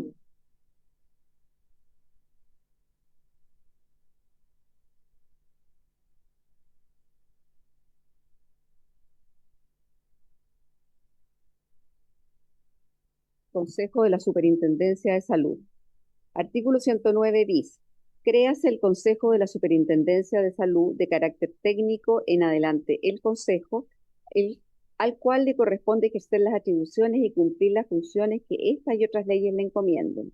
El Consejo estará constituido por 5 miembros, el Superintendente de Salud, quien lo presidirá, y 4 consejeros nombrados por el Presidente de la República, previo proceso de selección aplicable a los altos directivos públicos de primer nivel jerárquico, de conformidad con el párrafo 3º del título 4 de la Ley 19.882. En su nombramiento, el Presidente de la República deberá designar igual número de hombres y mujeres. Los consejeros serán personas de vasta experiencia profesional y o académica comprobada en medicina, derecho, economía o salud pública. Los consejeros durarán 6 años en sus cargos, pudiendo ser designados por un nuevo periodo de acuerdo con el procedimiento señalado en el inciso segundo anterior. Los consejeros, a excepción del superintendente, tendrán derecho a percibir una dieta equivalente a 12 unidades de fomento por cada sesión a la que asistan, con un máximo de 48 sesiones al año. ¿Cuánto es la cantidad? 12 unidades de fomento, 12 por 4, 360.000 pesos. 38.000 pesos. No, debe ser una. Aquí, a ver. Ya, perfecto, eso que más o menos te voy a decir. 400 lucas por sesión. A ver. No sé, para ver si 12 por 40.000, hagámoslo. Da 480. Perfecto. Bien. ¿Dónde voy? Para sesionar, el Consejo requerirá un quórum mínimo de 3 integrantes. En caso de ausencia del superintendente, podrá asistir en su representación un funcionario de la superintendencia que éste designe. En las sesiones, los consejeros tendrán derecho a voz y voto. El Consejo adoptará sus acuerdos por la mayoría simple de sus integrantes presentes. En caso de producirse empate, el superintendente o quien lo subrogue tendrá voto dirimente.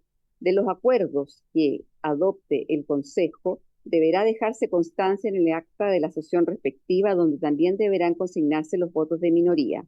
Para su buen funcionamiento, el Consejo contará con una secretaría ejecutiva que estará a cargo de un funcionario que tendrá como funciones actuar como ministro de fe en el Consejo, realizar el levantamiento de los acuerdos y recomendaciones y la propuesta de acta de cada una de las sesiones y todas aquellas funciones necesarias para el correcto funcionamiento del Consejo. ¿Seguimos con el 109P y todo eso o vamos por parte? Como usted me diga. Este es todo el... Claro, lo que pasa es que mira, este partió acá. Claro. Entonces vamos ahí. Que termina aquí. Y ahí tenemos una invitación. Después... Yo seguiría porque sigue siendo... Ya, perfecto. Leamos entonces todo el... Porque en el fondo es de las mismas características de... Son varias páginas, por eso que... varias páginas. Sí. Claro. Pero... ¿Cuál es la siguiente? ¿Dónde termina? ¿Termina? Hasta el 4.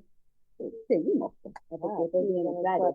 Sí, porque ahí vienen las atribuciones. Entonces votemos esto y demos la palabra, ¿ya? Sí, porque ya son las 7.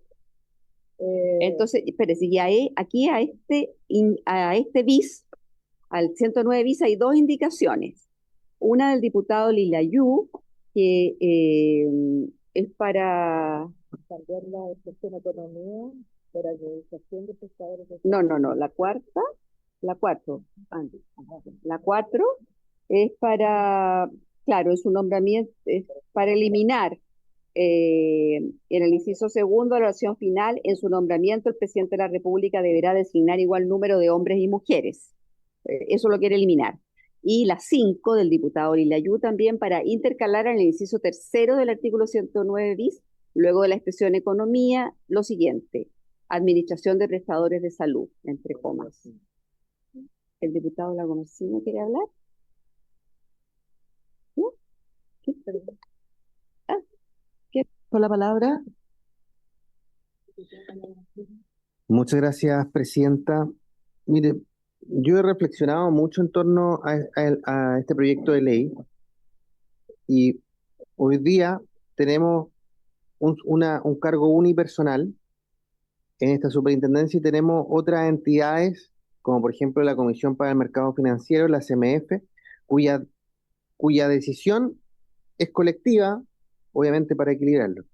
Y este Consejo de la Superintendencia de Salud es como ni chicha ni limonada, como un punto intermedio, pero que finalmente termina siendo bastante engorroso e innecesario.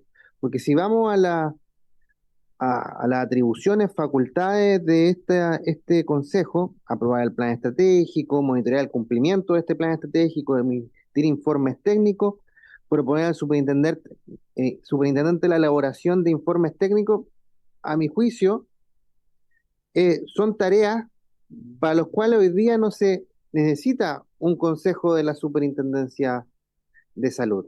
Estamos como en un punto intermedio entre una entidad regulatoria colectiva, como puede ser la CMF, o un cargo unipersonal. Y por tanto, creo, yo a mi juicio, después de reflexionarlo, creo que es innecesario el Consejo de la Superintendencia de Salud en los términos planteados por este proyecto de ley, donde finalmente vamos a estar pagando una cantidad importante de recursos para distintos integrantes de un consejo que van a terminar siendo bastante poco a mi juicio. y que probablemente gobierno a gobierno van a estar repartidos entre el amigo de, el operador de, más que en personas realmente habilitadas. Entonces, desde esa perspectiva, Presidenta, a mí el proyecto de ley me gusta en general. Me gustan las atribuciones extras y nuevas que se le dan a la Superintendencia de Salud que vienen más adelante. Pero crear un consejo de la Superintendencia de Salud con las facultades que tiene hoy día, que en definitiva es como un punto intermedio entre estos dos modelos, a mí francamente creo que no suma nada nuevo a lo que tenemos actualmente. Muchas gracias, Presidenta. La ministra de Salud, pero le quiero preguntar, ministra, si no prefiere que hable el diputado Romero, el diputado Lilayú y después, ¿ah? Ya, entonces, diputado Lilayú, adelante. Yo proponemos eliminar la restricción en que se haya nombrado igual número de hombres y mujeres, la paridad. Y yo digo, porque se dice que el Consejo siempre pensamos que tiene que ser lo más capacitado. Yo me hago la pregunta, ¿pueden haber más mujeres, porque aquí se paridad, más mujeres más capacitadas que hombres? ¿Qué va a pasar ahí para todos los cargos? Entonces, ahí van a obligar con estas normas, ¿cierto?, a dejar más mujeres afuera. Es un problema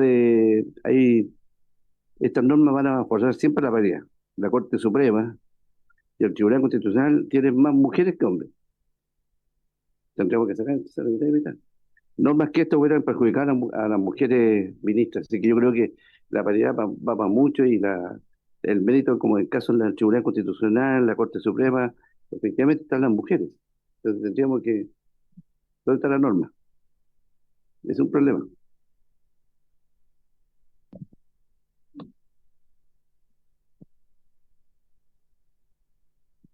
Gracias, Presidenta. Sí, a ver, yo entiendo el gesto para la galería de decir que este es un gobierno que es paritario, feminista y todo, pero ¿sabe qué? El problema es que efectivamente en este minuto a mí las personas que se me ocurren para este consejo son todas mujeres. Entonces, ahí efectivamente vamos a tener un problema gigantesco. Y lo otro también, Presidenta, es que comparto en buena parte lo que dice el doctor Lago Marcino, porque en definitiva la idea de tener este consejo es un poco despolitizar las decisiones, tener un consejo que sea lo más objetivo posible, que le dé distintas visiones al superintendente, pero al final, claro, igual lo designa el presidente, la alta dirección pública, perdónenme, ya esa cuestión como que fuera realmente la demostración de blancura e imparcialidad. Yo no me como eso. La alta dirección pública requiere una modificación muy profunda porque en verdad, salvo el nombre y salvo los procesos y darle plata a los psicólogos para que hagan procesos de selección, es una burla. O sea, en verdad esta cuestión ganan plata las puras consultoras, pero en realidad no han mejorado para nada la calidad de los directivos del Estado. Entonces, si en definitiva esto va a ser como una extensión de tener al superintendente con un grupo más para diluir su responsabilidad, no, esto es que me lo dijo el Consejo, no, a mí tampoco me gusta mucho la idea.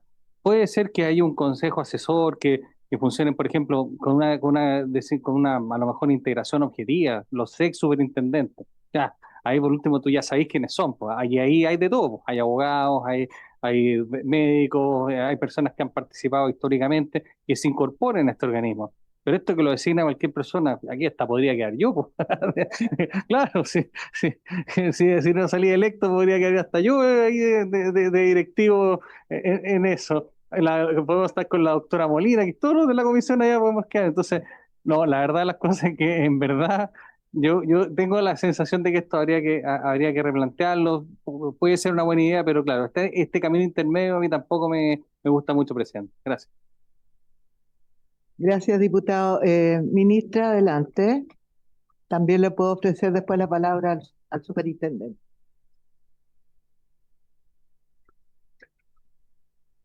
Sí, Presidenta, primero, por su intermedio, saludar a los parlamentarios.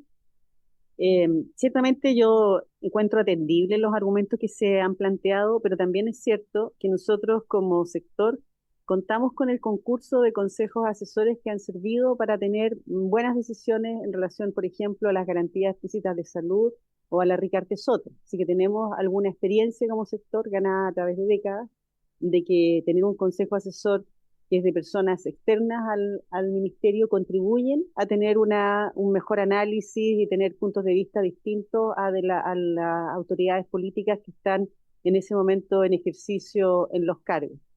Estos son contextos de complejidad técnica. Normalmente se necesita tener algún nivel de legitimidad de las decisiones. Cuando son unipersonales, como que carece de ese cariz.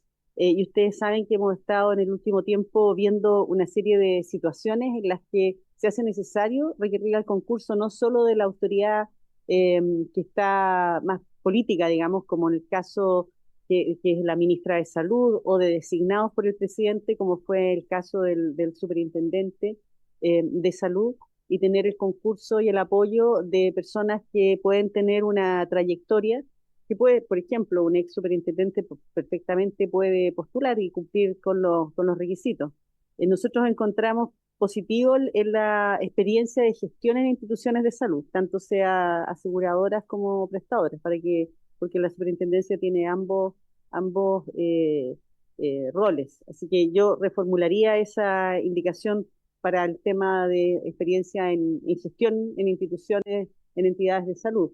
Pero pensamos que tiene un valor el tener un consejo. Nosotros lo que estamos con esto, en la mañana estuvimos discutiendo el proyecto de ley de modernización del Sistema Nacional de Servicios de Salud, y justamente se presentó la postura del ex ministro Artaza, y él hacía mucho sentido de que los proyectos que nosotros estamos presentando abren opciones. Son situaciones que van a ir mutando a través del tiempo, van a ir mejorando, pero abren opciones, no cierran opciones, sino que abren opciones a trabajar con consejos. Ciertamente no es como la Comisión de Mercado Financiero, pero está dentro de la tradición de nuestro sector, de la cual tenemos ya décadas de experiencia, y pensamos que la superintendencia puede empezar a transitar ese camino y se puede evaluar posteriormente cómo funciona. Pensamos que el nombramiento por alta dirección pública, es cierto que se critica mucho, pero la verdad es que hay publicaciones que demuestran que la alta dirección pública ha mejorado la gestión de los establecimientos de salud. Y efectivamente uno quisiera que se considerara y tuvieran más estabilidad de la que hoy día tienen. Nosotros hemos hecho un esfuerzo en eso en esta administración, y genera en el fondo una posibilidad de tener gente con mejores capacidades al servicio de la gestión pública de la superintendencia. Eso. Sí, como dice la ministra presidenta, durante la exposición que hicimos en la primera sesión, conversamos precisamente este tema, y lo que planteamos fue, primero, que era un avance relevante para poder incorporar o instaurar un primer como germen, por decirlo de alguna forma, ¿no?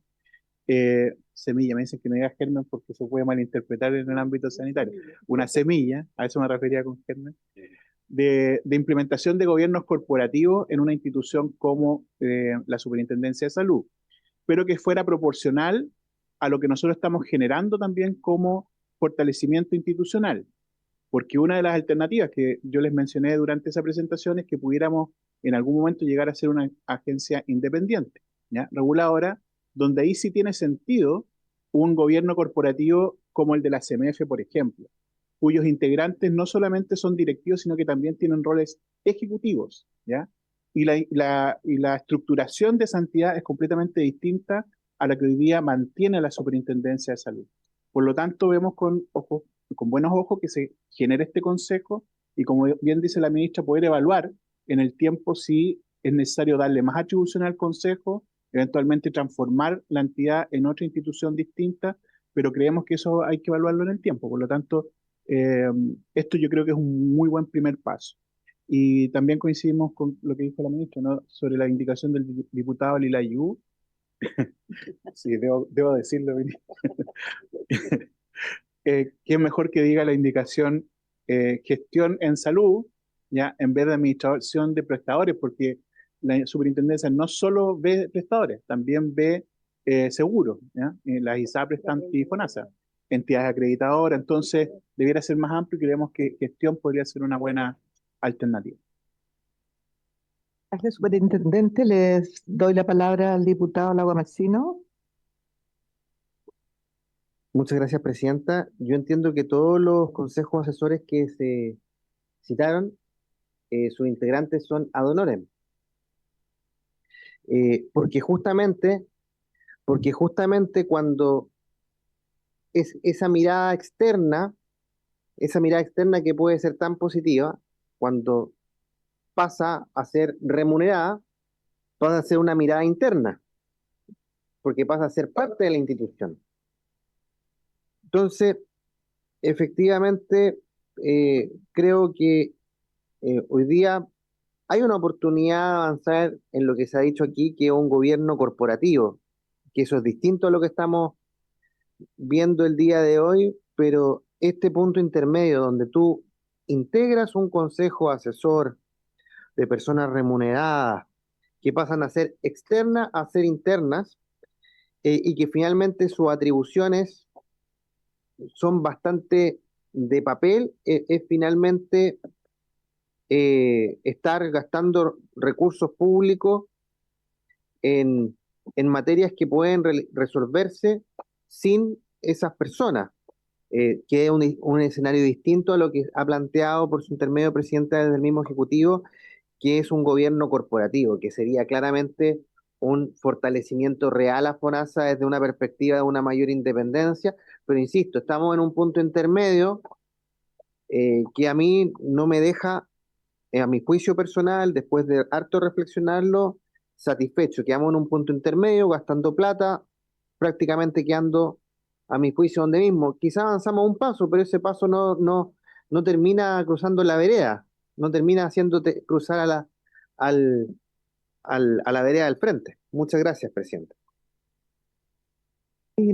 Sí, no solamente que yo quería comentar nada más que el consejo del GIES y otros consejos se juntan mucho más a lo lejos que lo que tendría que juntarse este consejo, porque este es un consejo que calcula más o menos 44 reuniones al año, eso significa al menos 2 por mes, que no es la frecuencia con que se junta el Ricardo Soto, sí, son mucho más alejadas, entonces, pero en un nivel de trabajo y con todos los casos y las discusiones, no creo que tengamos muchos candidatos para hacerlo ad honorem. Pero ¿a quién le tengo que...? Diputado Romero.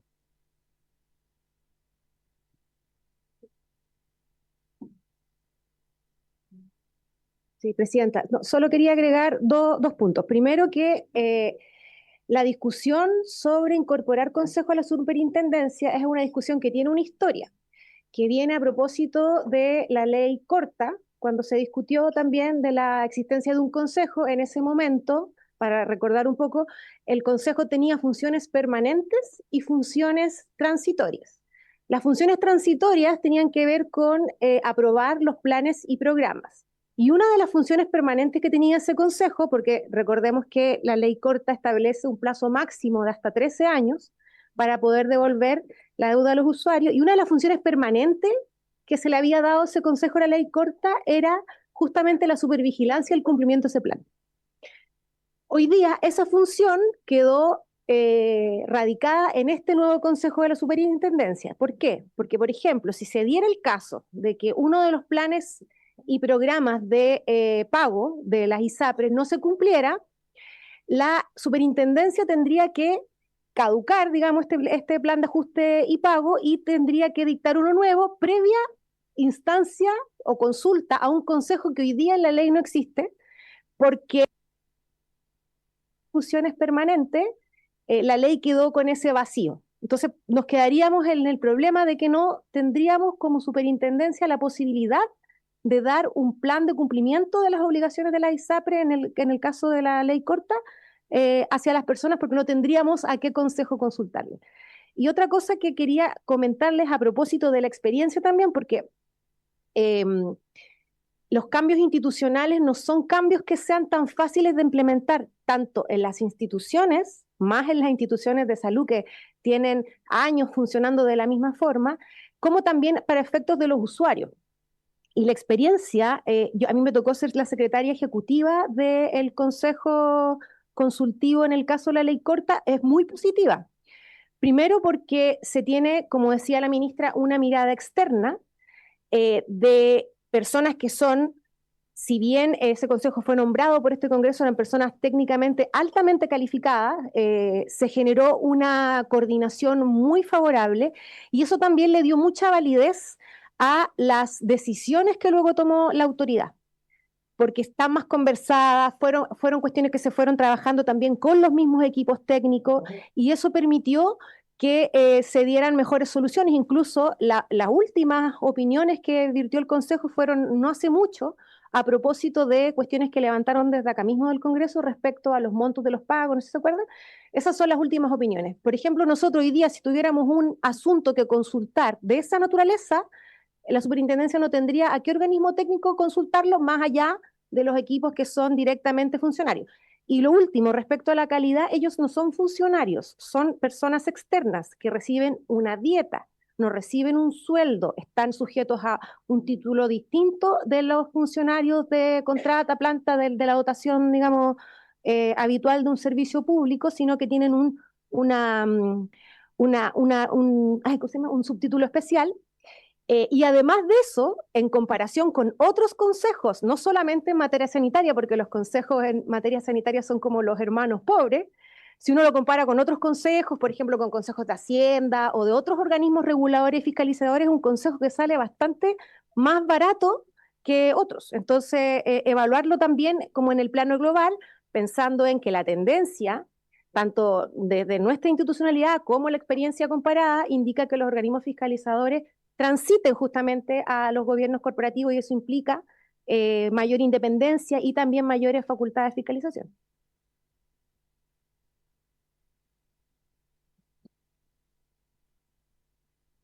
Ya, presidenta, gracias. Mire, a ver, yo creo que este consejo puede ser, insisto, no es una idea descartable per se, pero yo creo que este consejo también tendría que tener un cierto objetivo, una cierta dirección en cuanto a los integrantes. O sea, a mí lo que me resulta lógico para el real saber y entender del señor superintendente, sea quien sea, en su minuto, es que tiene que haber un ex directivo, director de un hospital público, por ejemplo, un ex directivo de una clínica, eso debería haber, o de una entidad, o un centro médico grande, debería haber un ex gerente general o un presidente de un ISAPRE, de todas maneras, y debería también estar un ex director de FONASA. Esos deberían ser, per se, los que formen este consejo. Es un fondo, porque claro, pueden haber expertos en medicina, pueden haber expertos en derecho, en economía, pero aquí lo que se está, aquí este es un órgano que es muy especializado, entonces por mucho que insisto que la designación de altos directivos la haga la alta dirección pública, a mi juicio debería estar esto dirigido y debería ser estos 4 personas deberán haber sido o haber desempeñado algunos de los cargos que estoy señalando para que valga la pena. Porque si vamos a poner el decano en la Facultad de Medicina, vamos a poner un experto en una compañía de seguro, a un ex director de presupuesto y a un antiguo abogado integrante de la Corte Suprema, chuta, ¿sabes? Que no sirve para nada esta cuestión, pues, no le va a servir al superintendente la opinión, porque él necesita que le digan cómo vivió cada uno en sus distintos estamentos, las regulaciones que hará la superintendencia. Por lo tanto, así como está, la verdad es que no, insisto, no sé si va a cumplir esa función y ya a lo mejor mi sugerencia va en eso, dirigir que las personas, esos 4 integrantes además, sean personas que pertenezcan a una de estas instituciones que señaló. Gracias. Diputado Lago Marcino. Muchas gracias, presidenta. Quiero recordar que cuando fue la discusión de la ley corta de ISAPRES también estuve y voté en contra del Consejo Consultivo en aquel entonces. Muy coherente también con lo que estoy planteando hoy día. Quiero también hacer presente que cuando la CMF se crea en el año 2017 no hubo paso intermedio. Se fusionaron 2 superintendencias, la Superintendencia de Valores y Seguros y la Superintendencia de Bancos e Instituciones Financieras, que se fusionaron y crearon la Comisión para el Mercado Financiero. Yo insisto en que la superintendencia tiene personas muy capacitadas en su interior, funcionarios técnicos de carrera. Disculpe, diputado Lago Marcino, pero como se cumplió la hora, tengo que pedir autorización para 10 minutos más. ¿Ah? ¿Todos están de acuerdo? Ok. No. No, o sea, ya. Se requiere unanimidad. Bueno, voy a dar la última palabra porque no voy a dejar al doctor Vilayuso y cerramos y continuamos la discusión el próximo martes. No. Yo solamente reforzar lo que dice el diputado Romero. No siempre estamos de acuerdo con republicanos en todo caso. Pero yo creo que los consejeros tienen que tener experiencia en la administración de salud. Yo quiero insistir en eso, en la administración de salud. Es importante porque van a tomar decisiones que van a impactar claramente a los prestadores. Por eso que yo creo que es importante que haya experiencia. Probablemente el superintendente en algún momento podrá ser, pero no sé si habrá dirigido un hospital, yo creo que sí, o un servicio. Bueno, es importante tener experiencia. Ahora, yo no sé si se puede proponer y el superintendente podría decir administración y gestión bueno, dos cosas, administración y gestión de prestadores de salud. Ahí veremos, porque la gestión, perdón, quiero decir que la administración no es lo mismo que gestión. Una persona que sea gestor, yo puedo ser, como dijo el diputado Romero, puede ser excelente, a lo mejor gestionador, pero no necesariamente que tenga experiencia en administración, no es lo mismo.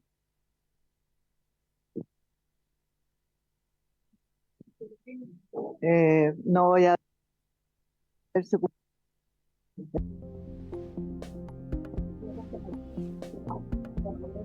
Se levanta la sesión.